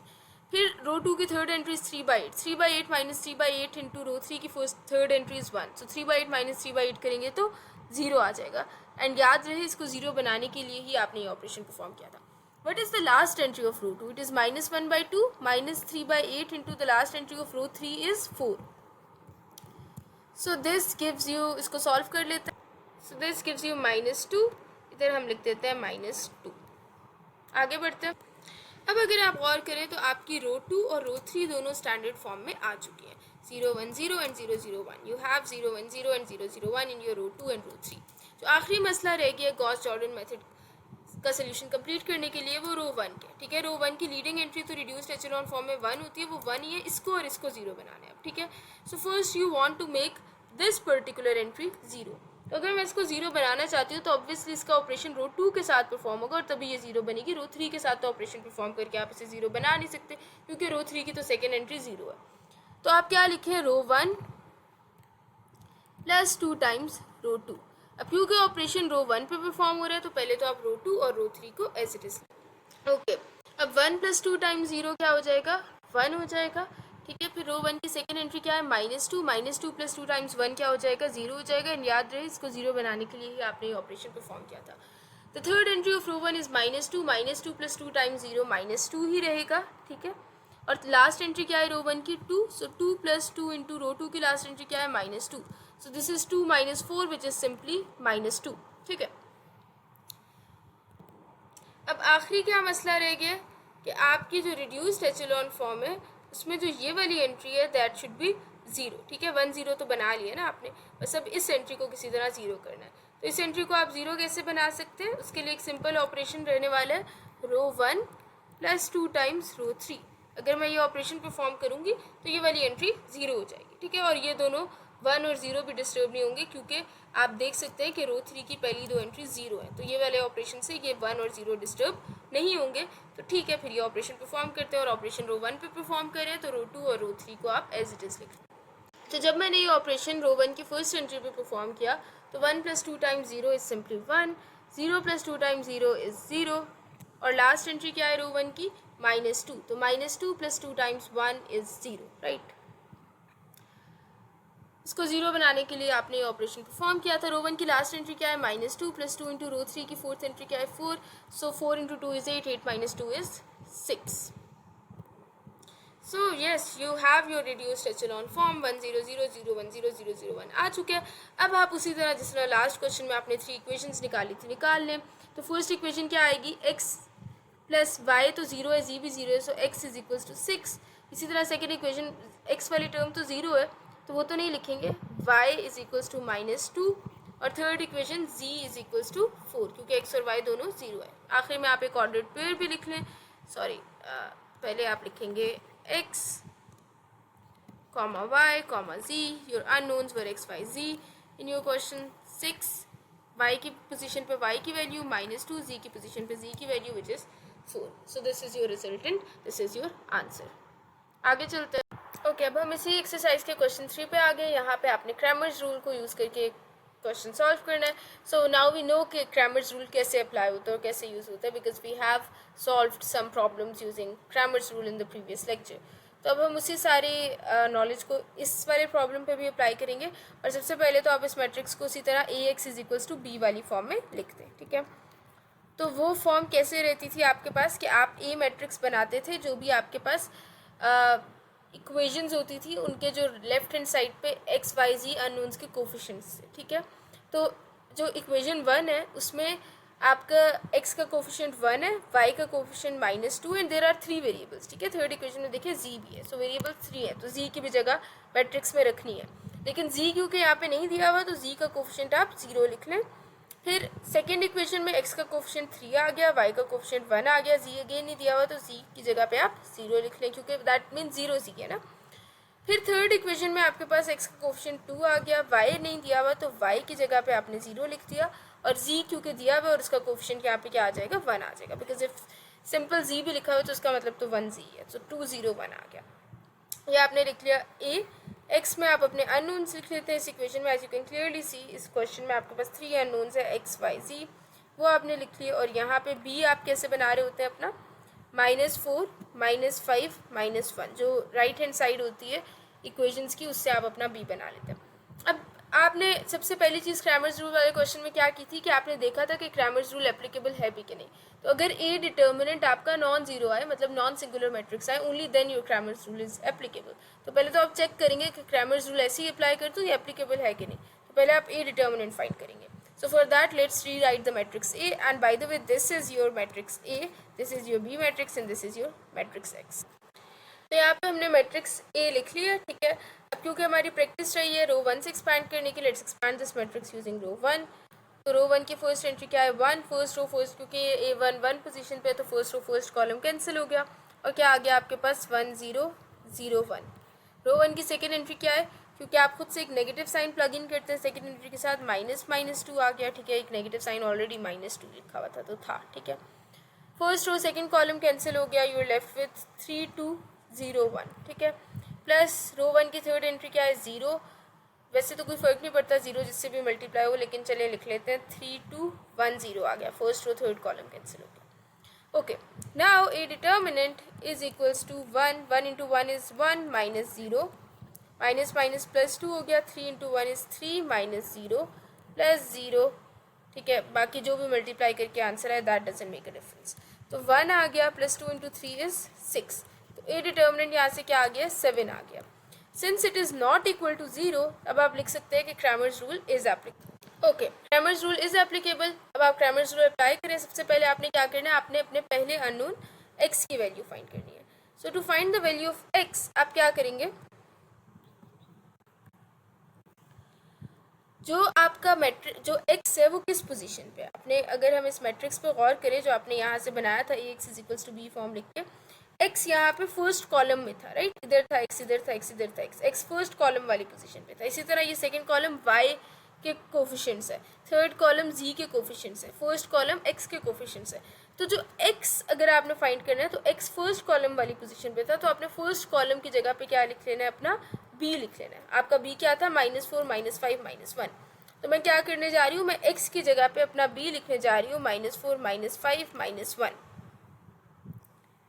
Okay, और बाकी मैं क्या करूँगी, मैं अपना a matrix as it is लिख दूँगी। मतलब जो मेरा ये y वाली चीज़ थी -2 1 0 जो y के कोफिशिएंट्स थे और जो z के कोफिशिएंट्स थे 0 0 1 वो इंटैक्ट रहेंगे। सिर्फ आपने x क्यू के फाइंड करें तो x के कोफिशिएंट्स की जगह ये मैट्रिक्स b लिख दी है, ठीक है।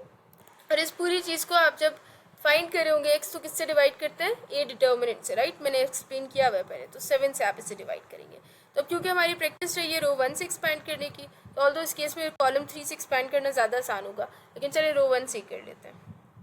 अच्छा, डिवाइडेड बाई 7 बाहर लिख देते हैं या तो ऐसा करते हैं इधर 1/7 लिख देते हैं, ठीक है, वो हर चीज़ से मल्टीप्लाई हो रहा है। अब फर्स्ट रो की फर्स्ट एंट्री क्या है -4, first row first column cancel हो गया तो क्या बचा 1 0 0 1, -2 आ गया, ठीक है। First row second column cancel हो गया तो क्या बचा -5 -1 एंड 0 1 प्लस 0 आ गया। इधर जो भी उससे फ़र्क नहीं पड़ता, लेकिन स्टिल हम लिख लेते हैं। क्या आ जाएगा इधर -5 -1 1 0। फ़र्क इसलिए नहीं पड़ता क्योंकि 0 multiplied by anything is still 0, ठीक है। इसे फर्दर इधर ब्रैकेट भी क्लोज कर लेते हैं। तो x यहाँ से किसके इक्वल आ जाएगा 1/7 -4 इंटू 1, ठीक है, माइनस माइनस प्लस 2 हो गया, -5 इंटू 1 इज -5 और -0 तो लिखने की ज़रूरत नहीं है, +0, ठीक है। इसे फर्दर सॉल्व करने 1/7 -4 -10, -4 -10 is -14, so 1/7 into -14 which is simply -2। तो x की वैल्यू यहाँ से क्या आ गई -2। अब हम क्रैमर्स रूल से y फाइंड करें। ओके, यहाँ पे मैंने मैट्रिसेस a और b मेंशन कर लिया। अब आप क्या फाइंड करना चाह रहे हैं, y फाइंड करना चाह रहे हैं, ठीक है। तो अगर आप y फाइंड करना चाहते हैं तो y इस कॉलम के कोफिशिएंट्स थे, ऐसे ही है। तो कॉलम 1 और कॉलम 2 तो आप एज इट इज लिख लेंगे, 0 0 1 आ गया। कॉलम 1 और कॉलम 3 सॉरी आपने एज इट इज लिख लिया। और कॉलम 2 की जगह पे अब क्योंकि y वाली जगह पे जहाँ पे y के कोफिशिएंट्स लिखे हुए हैं y आप फाइंड करें, इसलिए उस जगह पे अब आपका b आ जाएगा विच इज़ -4 -5 एंड -1। और इस पूरी चीज़ को आप किससे डिवाइड करना चाह रहे हैं, अपने डिटर्मिनेंट से, जो कि क्या आया था 7। अब इसको रो 1 से एक्सपैंड कर लें, y इज इक्वल्स टू पहली बात तो ये कि 1/7 हमने बाहर निकाल के लिख दिया। फर्स्ट एंट्री क्या है रो 1 की 1, first row first column gets cancel and you are left with -5 -1 0 1। Second entry के साथ आप खुद से भी एक नेगेटिव साइन एंटर करते हैं तो -4 आ गया। First row second column gets cancel and you are left with 3 2 0 1। Third entry क्या है फर्स्ट रो की 0, first row third column gets cancel and you are left with 3 -5 2 -1। अब इसे फर्दर सॉल्व कर लें। y is equals to 1/7, 1 -5 into 1 is -5, -0 आ जाएगा, ठीक है, माइनस माइनस +4 हो गया। 3 इंटू 1 3 आ गया, -0 आ गया, +0 लिख देते हैं, ठीक है। Solving it further we get 1/7 -5 +4 into 3 is 12। तो 12 -5 क्या आ जाएगा 7। तो यहाँ से y क्या आ गया 1 आ गया। ओके, अब z फाइंड करने के लिए आपने फिर से अपना a मैट्रिक्स भी लिख लिया, b मैट्रिक्स भी लिख लिया। ये तो पता है ना, a मैट्रिक्स जो भी इक्वेशंस 3 गिवन थी उनमें x y z के कोफिशिएंट से आया है, और b मैट्रिक्स जो भी इक्वेशंस गिवन थी उनकी राइट हैंड साइड है, ठीक है। Now if I want to find z, तो उसके लिए मुझे क्या करना पड़ेगा, क्योंकि z जो था आपका वो बेसिकली कॉलम 3 में z के कोफिशिएंट्स लिखे हुए हैं, ठीक है। सो यहाँ पे आपके पास z के कोफिशिएंट्स लिखे हुए हैं, तो इसलिए कॉलम 1 और कॉलम 2 तो आप एज इट इज लिख लेंगे। ए मैट्रिक्स वाला ही 1 3 2 -2 1 0 ए मैट्रिक्स वाला एज इट इज लिख लिया, और कॉलम 3 की जगह पे अब आप क्या करेंगे, बी मैट्रिक्स लिख लेंगे। तो -4 -5 -1 आ गया, डिवाइडेड बाय जो भी आपका डिटर्मिनेंट आया था 7। अब क्योंकि हमारी प्रैक्टिस रही है एक्सपेंडिंग यूजिंग रो 1, तो हम वही कर लेंगे। वैसे यहाँ पे रो 3 से एक्सपैंड करना आसान है ज़्यादा, क्योंकि उसमें एक एंट्री 0 है, तो अगर आप चाहें तो आप वो भी कर सकते हैं। z इज इक्वल्स टू 1/7 आपने बाहर कॉमन निकाल लिया। फर्स्ट रो फर्स्ट कॉलम में पहली एंट्री है 1 1 पोजीशन पे 1 है, first row first column gets cancelled and you left with 1 0 -5 -1। Second entry के साथ आप खुद से एक नेगेटिव साइन इंसर्ट करते हैं तो -2 आ गया। First row second column gets cancelled and you left with 3 2 -5 -1। Third entry के साथ क्योंकि आप पॉजिटिव साइन इंसर्ट करते हैं तो -4 है, तो -4 ही आ जाएगा। First row third column gets cancel and you left with 3 2 1 0, ठीक है। इसे फर्दर सॉल्व करते हैं, तो ये क्या आ जाएगा, z इज इक्वल्स टू 1/7, ठीक है। 1 इंटू -1 इज -1, प्लस 0 इंटू -5 तो 0 ही हो जाएगा, ठीक है। तो आपने +0 लिख दिया, माइनस माइनस +2 हो गया, 3 इंटू -1 क्या आ गया, -3 आ गया, माइनस माइनस प्लस हो गया, डिटर्मिनेंट का माइनस, 5 इंटू 2 इज 10, -4, 3 इंटू 0 क्या हो गया, 0 हो गया, माइनस डिटर्मिनेंट का 2 आ गया, ठीक है। इसे फर्दर सॉल्व करते हैं, तो ये क्या आ जाएगा, z is equals to 1/7, -1 + 0 is -1, +2 10 -3 क्या आ गया, 7 आ गया, -4 0 -2 क्या आ गया, -2 आ गया। So you get 1/7. 7 into 2 is 14, so -1 plus 14, and this is minus plus 12, ठीक है। अच्छा, there is a slightest mistake है, 4 into 2 is not 12, it is 8, ठीक है। तो यहाँ पे 8 आएगा, तो ये क्या आ जाएगा, ये आपके पास आ जाएगा 21/7 विच इज़ 3, ठीक है। तो यहाँ से z की क्या वैल्यू आ गई, 3 आ गई। अब आप तीनों वैल्यूज़ को इकट्ठा लिख लें और फिर एक ऑर्डर्ड पेयर बना के भी लिख, ठीक है। These are your required values. आप एक ऑर्डर्ड पेयर बना के लिख लें, x y z is equals to -2, y की जगह पे लिख दिया 1 और z की जगह पे लिख दिया 3। सो this is your required answer. इसी तरह आप नेक्स्ट पार्ट भी कर सकते हैं सेम क्वेश्चन का। ओके, ये अब पार्ट 2 है आपके पास, ठीक है। इसे भी आपने क्रैमर्स रूल से सॉल्व करना है। पहले तो ax is equals to b वाली फॉर्म लिख लें। तो पहले फर्स्ट इक्वेशन से देखिए एक्स वाई जी की कोफिशिएंट्स क्या है, 1 -1 2, वो मैंने इधर लिख लिए। सेकेंड इक्वेशन से एक्स वाई जी के कोफिशिएंट्स क्या है, 2 1 -2, वो मैंने इधर लिख लिए।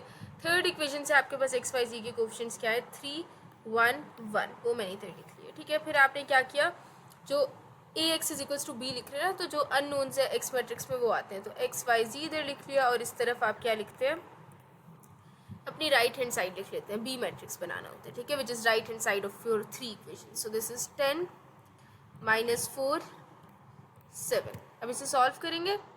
तो पहली चीज़ तो आपने जो चेक करनी है दैट इज़ कि ए डिटर्मिनेंट कहीं जीरो तो नहीं है, क्योंकि Cramer's rule only exist for singular matrix, for sorry non singular matrices. तो पहले तो आप प्रूव कर दें कि this matrix A is non singular. तो हम मैट्रिक्स ए लिख लेते हैं और फिर उसका डिटर्मिनेंट रो 1 से एक्सपैंड करके फाइंड कर लेते हैं. ओके, तो यहाँ पे एक्सपैंड करना शुरू करते हैं. A determinant is equals to A 1 position पे 1 है, ठीक है. तो first row first column gets cancelled and you are left with 1 1 -2 1, ठीक है. फिर क्या होगा, आप एक नेगेटिव साइन खुद से इंसर्ट करेंगे तो माइनस -1 आ गया. First row second column gets cancelled and you are left with 2 3 -2 1.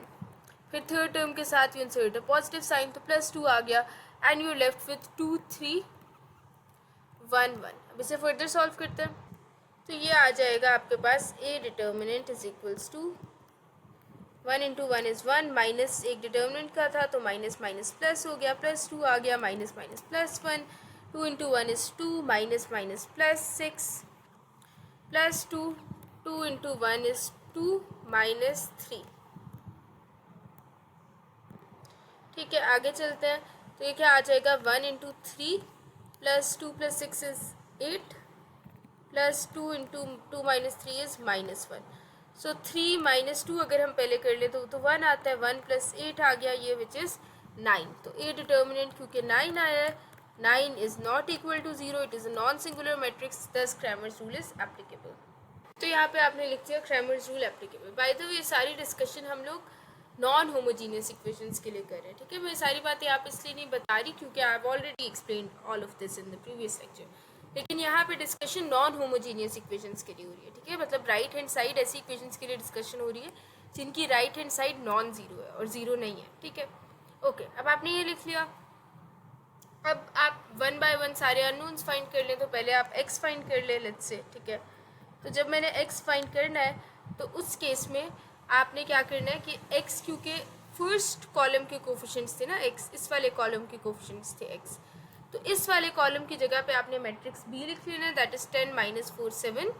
तो यहाँ मैं लिख लूँगी 10 - 4 7 और बाकी मैं जो मेरा ए मैट्रिक्स था वही एज इट इज़ लिख लूँगी, ठीक है. बाकी रिमेनिंग मैंने ए मैट्रिक्स एज इट इज़ लिख लिया डिवाइडेड बाय 9, ठीक है, क्योंकि आप इसे ए डिटर्मिनेंट्स तो डिवाइड करते ही हैं.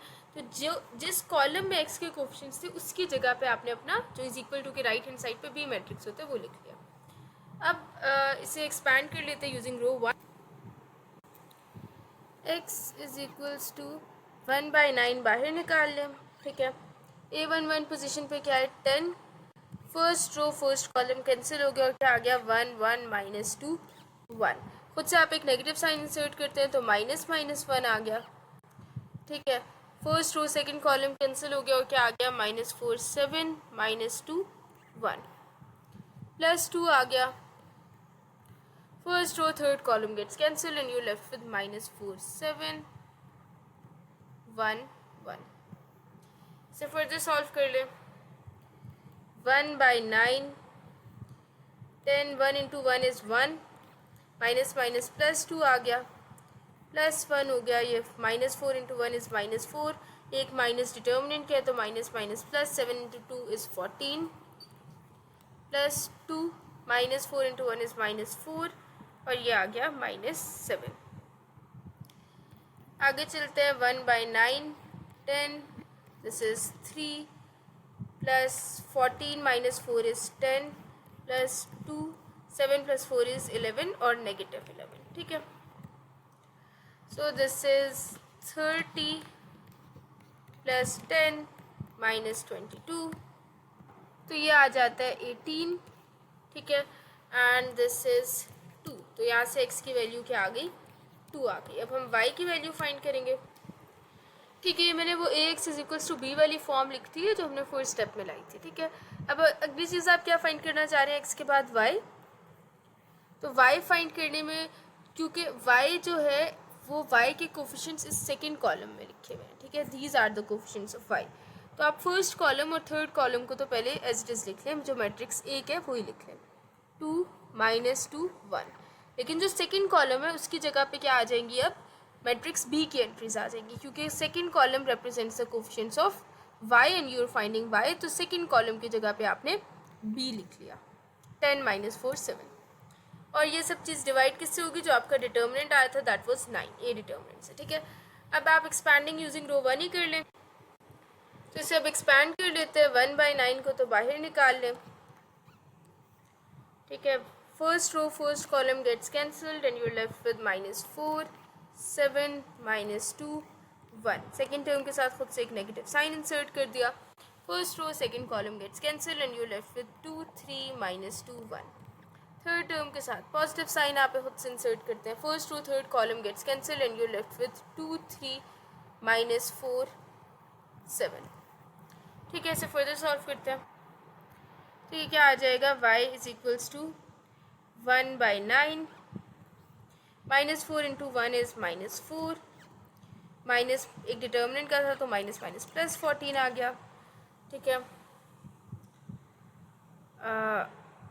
सॉरी अबाउट दैट, ये आ गया -4 + 14 आ गया, ठीक है। इसे आप एक ब्रैकेट में लिख लें, 1 इससे मल्टीप्लाई हो रहा है, -10 2 into 2 is 2, minus minus plus हो गया, 3 इंटू 2 इज़ 6, ठीक है, +2 7 into 2 is 14, minus minus plus हो गया, 4 इंटू 3 इज़ 12।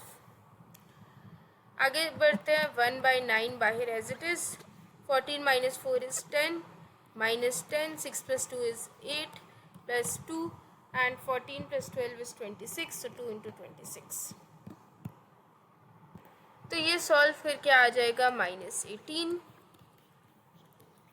तो this turns out to be equal to -2, ठीक है। अब y भी आ गया, अब z फाइंड कर लें, तो z फाइंड करने के लिए क्या होगा कि आप मैट्रिक्स A का कॉलम 1 और कॉलम 2 तो एज इट इज लिख लें, जो कि क्या था 1 2 3 एंड -1 1 1, लेकिन जो कॉलम 3 है that represents the coefficients of z, right. तो कॉलम 3 की जगह पे आप मैट्रिक्स B लिख लें, दैट इज 10 - 4 7। तो यहाँ पे आपने लिख लिया 10 - 4 7, and of course you're going to divide it by a determinant, that is 9, जाएगा z is equals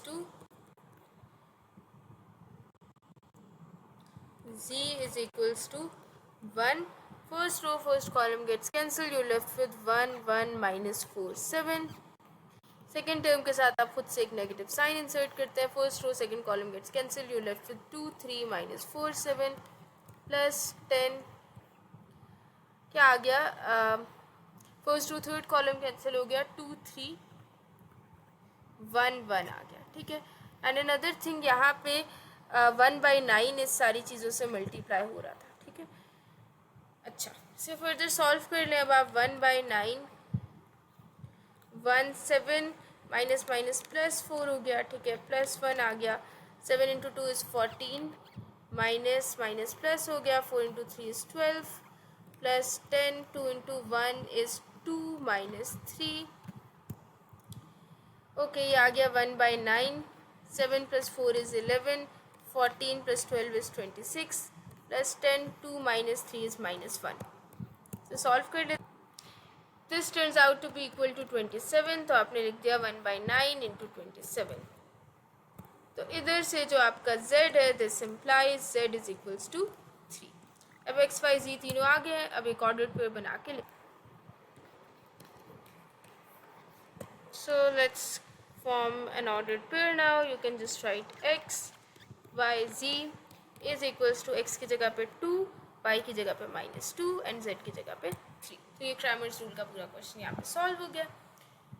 अब अगले होमोजीनियस इक्वेशंस के क्वेश्चंस पे आते हैं इस एक्सरसाइज के।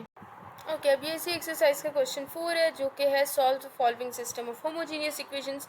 नाउ यू कैन सी कि ये होमोजीनियस इक्वेशन है क्योंकि राइट हैंड साइड तीनों इक्वेशंस की 0 है, ठीक है। तो अगर राइट हैंड साइड 0 हो तो यू नो दैट वो होमोजीनियस इक्वेशंस होती हैं। तो हमने होमोजीनियस इक्वेशन में trivial solution, non trivial solution, वो सारी चीज़ें पढ़ी हुई हैं, ठीक है। I am assuming you have watch that video and you know what I am talking about right now, ठीक है। If you haven't then please go and watch the previous lecture first. अच्छा, अब हम यहाँ पे क्या करेंगे कि सबसे पहले तो उसको इसी तरह A x is equals to B की फॉर्म में लिख लेते हैं, ठीक है। तो कोफिशिएंट्स क्या है, 1 -1 1 1 2 -1 2 1 3, ये आपने लिख लिया। ए एक्स अब यहाँ पे क्या रहने वाला है, यहाँ पे अननोन्स एक्स वाई जी नहीं है, x1 x2 x3 है, तो वो रहने वाला है x, ठीक है। और मैट्रिक्स बी होमोजीनियस इक्वेशंस के केस में हमेशा 0 0 0 ही रहने वाला है, ठीक है। अब अगली बात क्या है कि आप सबसे पहले ए डिटर्मिनेंट फाइंड कर ले ताकि आप बता सकें कि okay this is the kind of solution that I am going to get. आपको पता है कि अगर सिंगुलर मैट्रिक्स होता है तो उसका नॉन ट्रिवियल सोल्यूशन आता है, और अगर नॉन सिंगुलर मैट्रिक्स होता है तो उसका ट्रिवियल सोल्यूशन आता है। So let's rewrite the matrix A. Okay, अब इसको रो 1 से एक्सपैंड कर लें, ठीक है। तो 1 first row first column gets cancel and you left with 2 1 -1 3।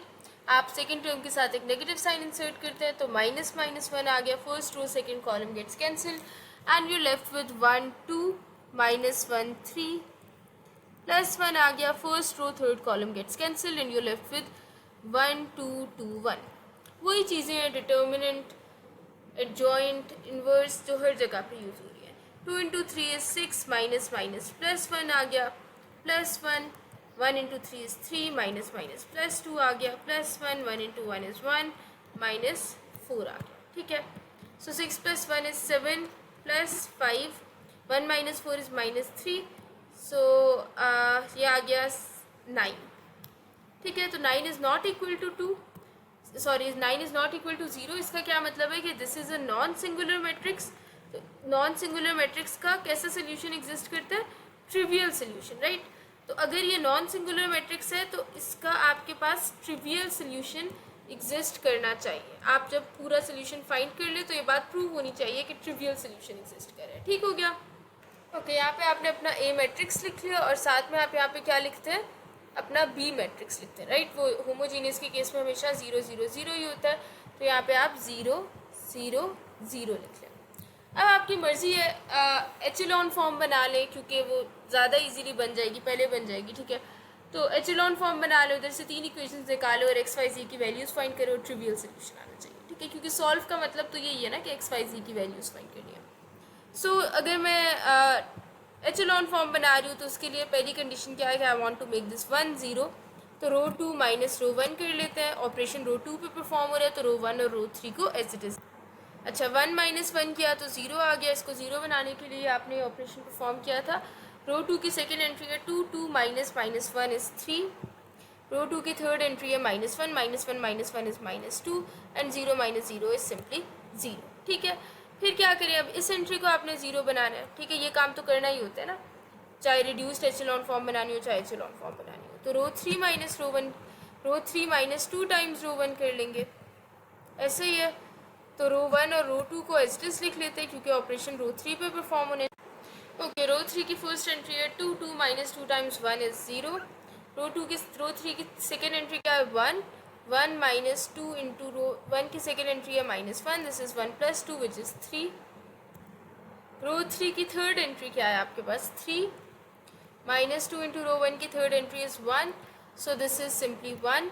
और आप देख सकते हैं कि रो 3 की जो लास्ट एंट्री है that is 0 0 minus 2 times 0 is simply 0, तो वो तो मेंशन करने की भी ज़रूरत नहीं है, ठीक है। अब यहाँ पे आप लिख दें 0, वो सॉल्व करके लिखने की ज़रूरत नहीं है। अब आपके पास क्या बात है नेक्स्ट कि आप यहाँ से लेके यहाँ तक इस चीज़ को एचेलॉन फॉर्म में कन्वर्ट करें। तो यू हैव टू शो कि इन दिस 3x3 मैट्रिक्स जो नंबर ऑफ जीरोज हैं, जैसे जैसे मैं रो वाइज नीचे जा रही हूँ सक्सेसिवली इंक्रीज हो रहे हैं।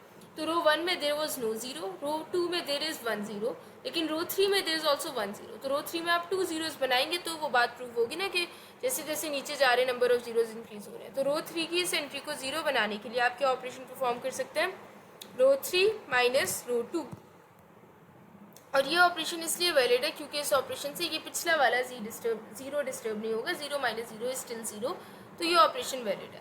अगर आप कहें कि मैं रो 3 का ऑपरेशन रो 1 के साथ परफॉर्म क्यों नहीं कर सकती, मतलब मैं ये क्यों नहीं कर सकती कि रो 3 + 3 टाइम्स रो 1, इससे भी तो ये वाली एंट्री 0 हो जाएगी, ये वाली एंट्री तो 0 हो जाएगी लेकिन ये वाला 0 डिस्टर्ब हो जाएगा। If you perform this operation on the first entry of row 3 we get 0 + 3 × 1 which is 3, ठीक है। तो हम इसको 3 नहीं करना चाह रहे, इसको तो हमने 0 बनाया है, तो इसको दोबारा से जो अपने प्रीवियस काम किया उसको डिस्टर्ब नहीं करना. That is why this operation is invalid and only this is the valid operation.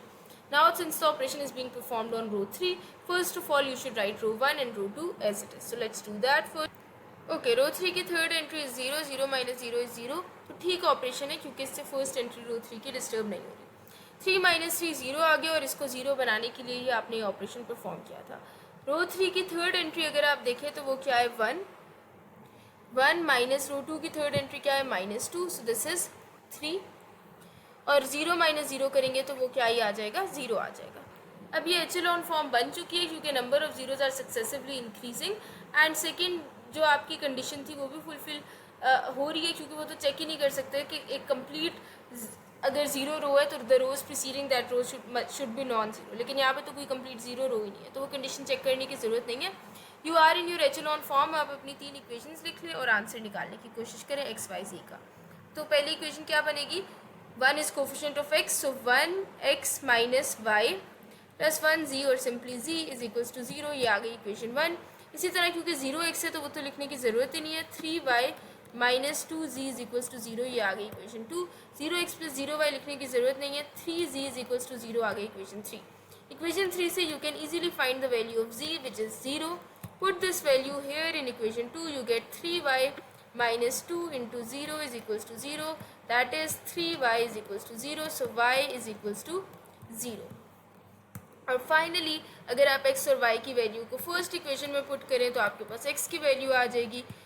x minus Y की वैल्यू क्या है 0 प्लस z की वैल्यू क्या है 0. So that means that implies x is equals to 0. ठीक है. तो इसका क्या मतलब है आपके पास क्या ऑर्डर्ड पेयर बने x comma y comma z is equals to 0 comma 0 comma 0. ये क्या है 0 कॉमा 0 कॉमा 0 ट्रिवियल सोल्यूशन है. ठीक है. जीरो सोल्यूशन को ही हम कहते थे ना ट्रिवियल सोल्यूशन. तो आपने प्रूव कर दिया कि शुरू में जो आपने बात की थी कि नॉन सिंगुलर मैट्रिक्स है तो ट्रिवियल सोल्यूशन आएगा होमोजीनियस इक्वेशन का. सो यू हैव शोन दैट कि ट्रिवियल सोल्यूशन ही आ रहा है. तो मतलब आपने करेक्टली सॉल्व कर लिया अपनी इक्वेशन को और आपने एक्स वाई और जी की वैल्यूज़ फाइंड करके दे दिए. ठीक है. By the way are variables इस इक्वेशन में एक्स वाई जी नहीं थे. वो क्या थे the variables were x1 x2 x3. ठीक है. तो उस लिहाज से यहाँ पे आप x1 x2 x3 लिखते हैं तो वो ज़रा बेहतर रहेगा. ठीक है. इसकी जगह पे और फिर उसको इक्वल टू 0 0 0 लिखते हैं. इसी तरह यहाँ पे जब इक्वेशन बना रहे होंगे x1 minus x2 plus x3 is equals to 0 करते हैं. ठीक है. क्योंकि see the variables in the question were x1 x2 x3. Part 2 पे आते हैं same question. Okay, now this is part 2 of same question and this is a homogeneous equations as you can clearly see कि right hand side 0 है तीनों equations में. ठीक है. सबसे पहले ax is equals to b वाली फॉर्म लिख लेते हैं. तो क्या कोफिशिएंट्स है फर्स्ट इक्वेशन के 1 1 2. इसी तरह क्या आ जाएगा नेक्स्ट आपके पास -2 1 -1 और थर्ड इक्वेशन के क्या कोफिशिएंट्स है x1 x2 x3 के -1 5 4. यह आपने लिख लिया. x क्या रहने वाला है x1 x2 x3 वो लिख लिया. और होमोजीनियस इक्वेशन के केस में p मैट्रिक्स तो अभी मैंने बताया था हमेशा क्या रहता है 0 0 0 वो मेंशन कर दिया. ठीक है.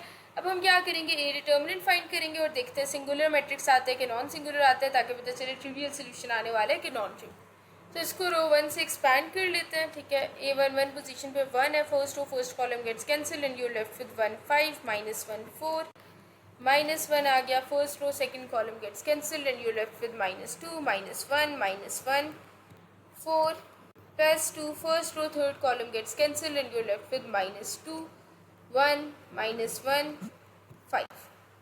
ठीक है. आगे सॉल्व करते हैं इससे. तो 1 × 4 इज़ 1 माइनस माइनस प्लस हो गया माइनस डिटर्मिनेंट का. ठीक है. तो +5 -1 -2 × 4 इज़ -8 +1 बल्कि माइनस माइनस और एक और माइनस भी है डिटर्मिनेंट का. राइट. सो -1 +2 -10 माइनस माइनस प्लस हो गया. सो +1 और यहाँ स्टार्ट में 1 × 4 is 4.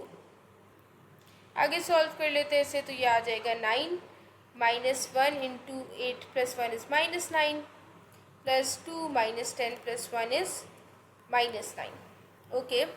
This gives us 9 + 9 -9 × 2 is 18 which is 18 - 18 which is equal to 0.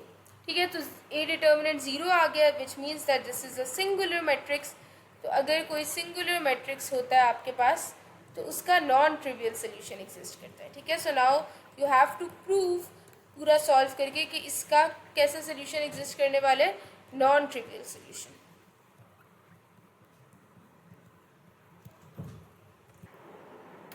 अब फिर से एचेलॉन फॉर्म वाला मेथड यूज़ कर लेते हैं। तो मैट्रिक्स ए लिख लेते हैं 1 1 2 -2 1 -1 एंड -1 5 4। यहाँ पे क्या आ जाएगा 0 0 0। ओके, अब अगर मैंने एचेलॉन फॉर्म बनानी है तो उसके लिए I want to make this entry 0 first. So to do that what operation I am going to perform, उसके लिए हम ये ऑपरेशन परफॉर्म कर लेते हैं कि row 2 + 2 × row 1। Now since the operation is being performed on row 2, so first you should write row 1 and row 3 as it is. By the way, आप reduced echelon form बना के भी उधर से भी 3 इक्वेशंस बना के फाइनल आंसर दे देते हैं। ओके, दे सकते हैं। -2 + 2 × 1 इज 0, तो ये 0 आ गया। रो 2 की सेकेंड एंट्री इज 1 + 2 × रो 1 की सेकेंड एंट्री क्या है 1, सो 1 + 2 इज सिंपली 3। फिर रो 2 की थर्ड एंट्री पे चलते हैं, दैट इज -1 + 2 × रो 1 की थर्ड एंट्री क्या है 2, so this is -1 + 4 which is simply 3 and 0 + 2 × 0 is simply 0, तो उसे हम 0 लिख लेते हैं। अब नेक्स्ट टारगेट क्या है कि आप इस एंट्री को 0 बनाएं। ठीक है, एचेलॉन फॉर्म बनाने के लिए to do that the only valid operation is row 3 + row 1।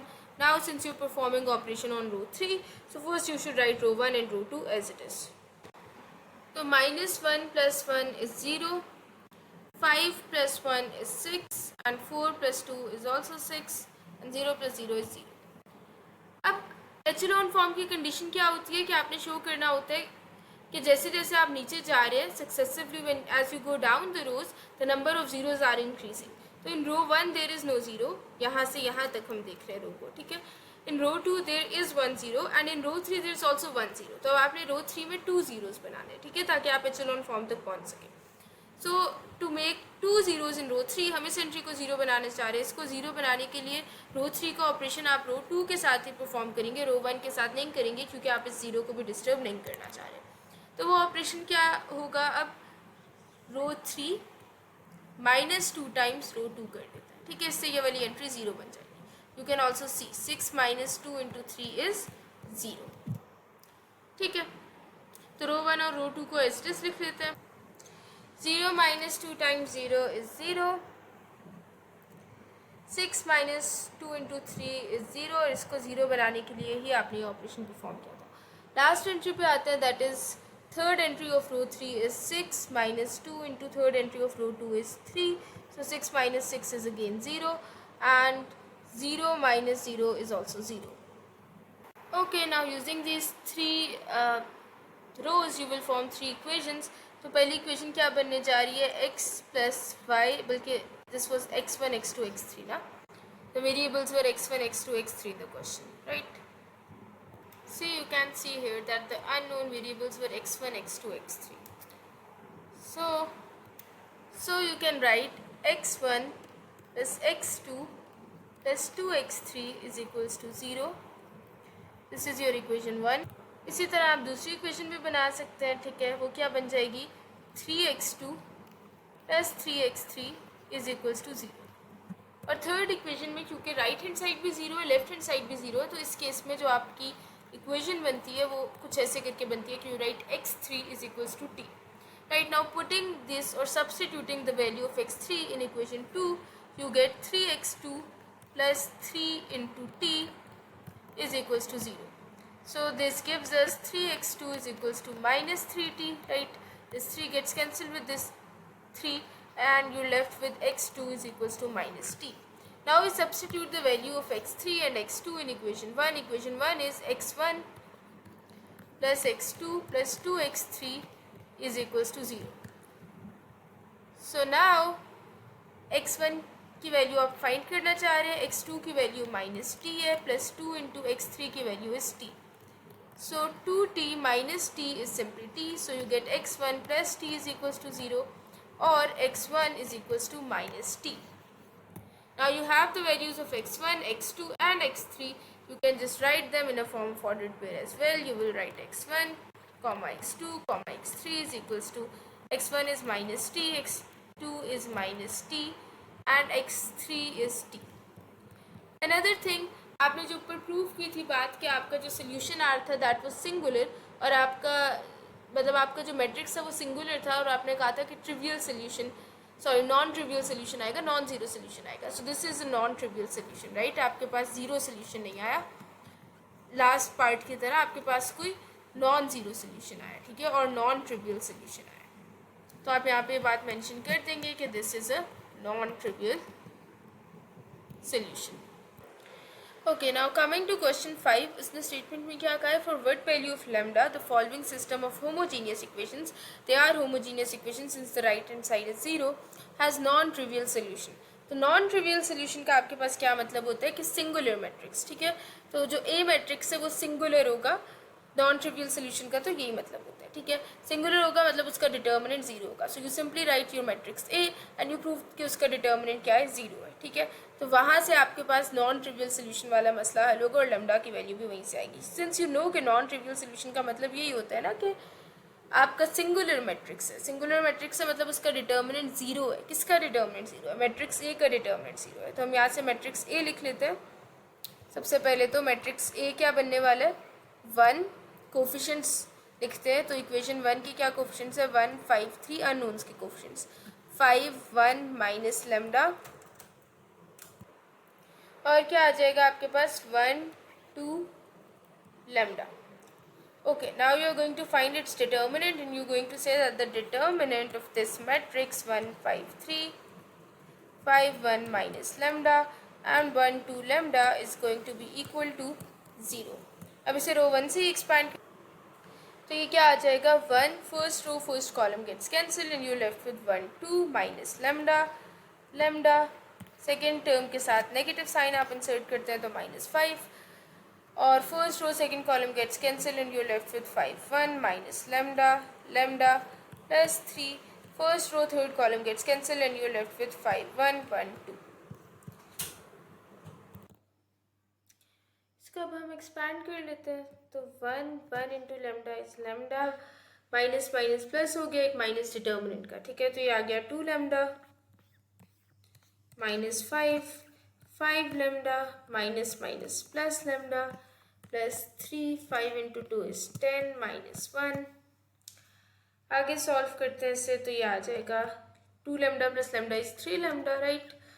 Minus 5 into 5 lambda plus lambda is 6 lambda plus 3, 10 minus 1 is simply 9. And remember ये सारी चीज़ें किसकी इक्वल थी? जीरो की, ठीक है. यहाँ पे आप देख भी सकते हैं this was all equal to zero. तो ये क्या आ जाएगा? 3 lambda, 6 into 5 is 13 minus 30 lambda, 3 into 9 is 27 is equals to 0. So minus 27 lambda plus 27 is equals to 0. When this 27 goes to the other side, it becomes minus 27 lambda is equals to minus 27. ये minus minus से cut गया, 27 से cut गया, तो lambda की क्या value आ गई? 1. अब वापस से क्वेश्चन के स्टेटमेंट पे आता है. इट वॉज कि for what value of lambda the following system of homogeneous equations has a non trivial solution. ये कौन सी वैल्यू होगी लैम्डा की जिसके लिए जो ये सिस्टम ऑफ इक्वेशंस दिया हुआ है इसका सोल्यूशन नॉन ट्रिवियल होगा, मतलब नॉन जीरो होगा. एक्स वाई जी की value, sorry x1, x2, x3 की वैल्यू नॉन जीरो होगी. तो आपने वो वैल्यू लैम्डा की बता दी 1 वो वैल्यू है जिसके लिए नॉन ट्रिवियल सोल्यूशन एग्जिस्ट करेगा. फिर there is another part to the question that is solve the system. मतलब पहले आपने लैम्डा की वैल्यू फाइंड करनी है, फिर आपने वो वैल्यू इन इक्वेशंस में इंसर्ट करनी है, और फिर आपने सॉल्व करके सिस्टम को प्रूव करना है कि हाँ वाकई में नॉन ट्रिवियल सोल्यूशन ही एग्जिस्ट कर रहा है, विच सिंपली मीन्स के आपका नॉन जीरो सोल्यूशन आता हुआ दिखाना है आपने, ठीक है. अब इन इक्वेशंस में आपने जो लैम्डा है उसकी जगह पे क्या पुट कर देना है? 1 पुट कर देना है, राइट. अब हम फिर से लिख लेते हैं A x is equals to B वाली फॉर्म, और ए मैट्रिक्स क्या रहने वाला है? x1 का कोफिशिएंट 1, x2 का कोफिशिएंट 5, x3 का कोफिशिएंट 3.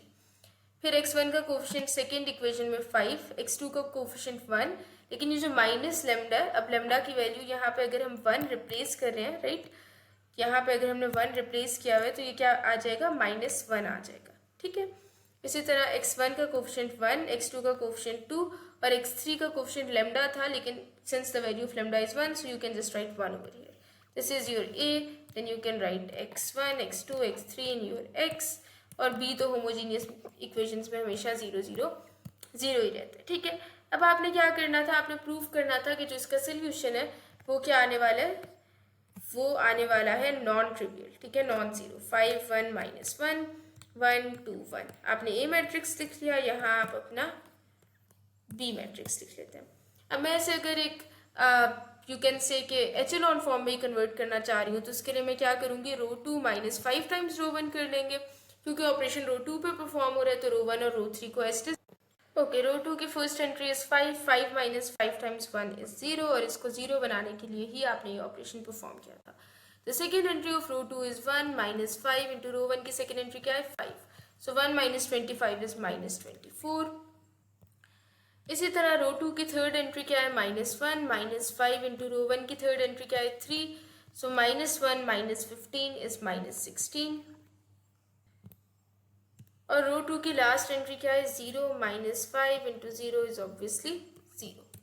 ठीक है, अब अगर एचेलॉन फॉर्म बनानी है तो अगला टारगेट क्या है कि you want to make this one 0. इसको 0 बनाने के लिए आप क्या ऑपरेशन परफॉर्म कर सकते हैं, row 3 minus rho 1. This is the only valid operation. Since operation is being performed on row 3, first of all you should write row 1 and row 2 as it is. Let's do that. Okay, row 3 minus row 1 किया तो 1 minus 1 is 0. 2 minus 5 is -3. And 1 minus 3 is -2. और 0 minus 0 तो 0 आ गया. ठीक है, अब आप देखें तो फर्स्ट रो में देर इज नो 0, यहाँ से यहाँ तक देखना है. सेकेंड रो में देर इज 1 0, थर्ड रो में देर इज 1 0. तो सक्सेसिवली जीरोस इंक्रीज होने चाहिए, तो थर्ड रो में 2 जीरोस होने चाहिए एचेलॉन फॉर्म बनाने के लिए. So you want to make this particular entry 0. इसको 0 बनाने के लिए आप क्या ऑपरेशन परफॉर्म कर सकते हैं, रो 8 टाइम्स रो 3 माइनस रो 2. अब इसको परफॉर्म करके दिखा भी देती हूँ आपको. देखिए, रो 3 की सेकेंड एंट्री क्या है, -3 माइनस रो 2 की सेकेंड एंट्री क्या है, -24. ठीक है, 8 into 3 is -24, minus minus plus हो गया, and this turns out to be equal to 0. So this operation is valid. और दूसरी बात यह कि इस ऑपरेशन से आपका ये वाला 0 भी डिस्टर्ब नहीं हो रहा. ठीक है, मतलब 0 माइनस 8 टाइम्स 0 माइनस 0 0 ही आएगा. तो आपने कोई ऐसा ऑपरेशन परफॉर्म करना है जिससे ये 0 डिस्टर्ब ना हो, तो आप रो 2 के साथ ही ऑपरेशन परफॉर्म करेंगे. अगर आप रो 1 के साथ करेंगे तो ये 0 डिस्टर्ब हो जाएगा, तो फिर that will be an invalid operation. ठीक है, तो this is the operation that you going to perform. तो रो 3 पे ऑपरेशन परफॉर्म होने जा रहा है, तो आप रो 1 और रो 2 को पहले तो एज इट इज लिख लें. ओके, 8 टाइम्स 0 माइनस 0 किया आपने तो क्या आ गया, 0 आ गया. ये भी मैंने आपको करके दिखाया था. This turns out to be equal to 0, और आपने इसको 0 बनाने के लिए ही ऑपरेशन परफॉर्म किया. रो 3 की थर्ड एंट्री क्या है, -2. सो 8 इंटू -2 माइनस रो 2 की थर्ड एंट्री क्या है, -16. सो दिस इज -16 प्लस 16 जो कि 0 आ जाएगा. तो ये अनइंटेंशनली 0 आ गया. हम तो सिर्फ इसको 0 बनाना चाह रहे थे, लेकिन ये भी 0 आ गया. रैंक के क्वेश्चंस में भी अगर आपको याद हो तो अक्सर ऐसे ही होता था. ठीक, and the last entry of row 3 is 0. 8 times 0 minus 0 is simply 0. तो आप इधर भी 0 लिखते हैं और इधर भी 0 लिखते हैं. अच्छा, अब आप क्या करें, 3 सिस्टम्स ऑफ इक्वेशंस लिखते हैं और इससे आप अपना फाइनल आंसर लिखते हैं. तो x1 + 5x2 + 3x3 is equals to 0. This is your equation 1. Equation 2 में क्योंकि x1 वाला पार्ट 0 है, so -24x2 -16x3 is equals to 0. This is your equation 3. और बिल्कुल लास्ट पार्ट की तरह थर्ड इक्वेशन क्या बनने वाली है, x3 इज इक्वल्स टू 2.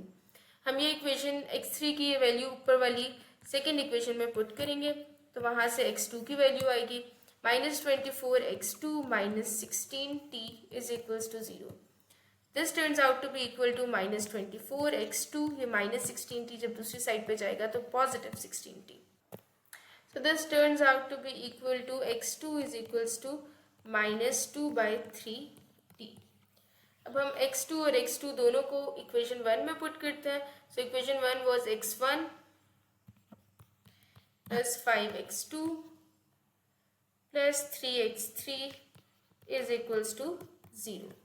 तो x1 की क्या वैल्यू आई है, सॉरी x1 तो आप फाइंड करना चाह रहे हैं. x2 is plus 5 into minus 2 by 3t plus 3x3 की क्या वैल्यू थी t इज इक्वल्स टू 0। इसे सॉल्व कर लें। x1 minus 5 into 2 is 10 by 3t plus 3t। Okay, इसे आपने फर्दर सॉल्व किया तो आपके पास ये आ गया। ठीक है, अब this is equal two plus 90 minus T is minus T by 3। ठीक है, तो ये दूसरी साइड पे जाएगा तो पॉजिटिव हो जाएगा। तो x1 क्या आ गया यहाँ से, x1 आ गया पॉजिटिव t बाई 3। अब सबको एक ऑर्डर्ड पेयर की फॉर्म में लिख, ये आंसर्स है, let's write them in form of an ordered pair. So you get x1 x2 x3 is equals to t t by 3। ठीक है, minus 2 by 3t and t। So this is it. अब question दोबारा से बेशक read कर ले। Now you have fulfilled all the requirements. आपने lambda की वैल्यू भी फाइंड कर लिया and you have solve the system, और आपने प्रूव कर दिया कि non zero non trivial solution आ रहा है। ठीक है, so this is it from this video. I hope that you have learn something and please don't forget to subscribe to my channel and comment underneath this video. Please appreciate my work so that I can continue to make more videos and I can continue to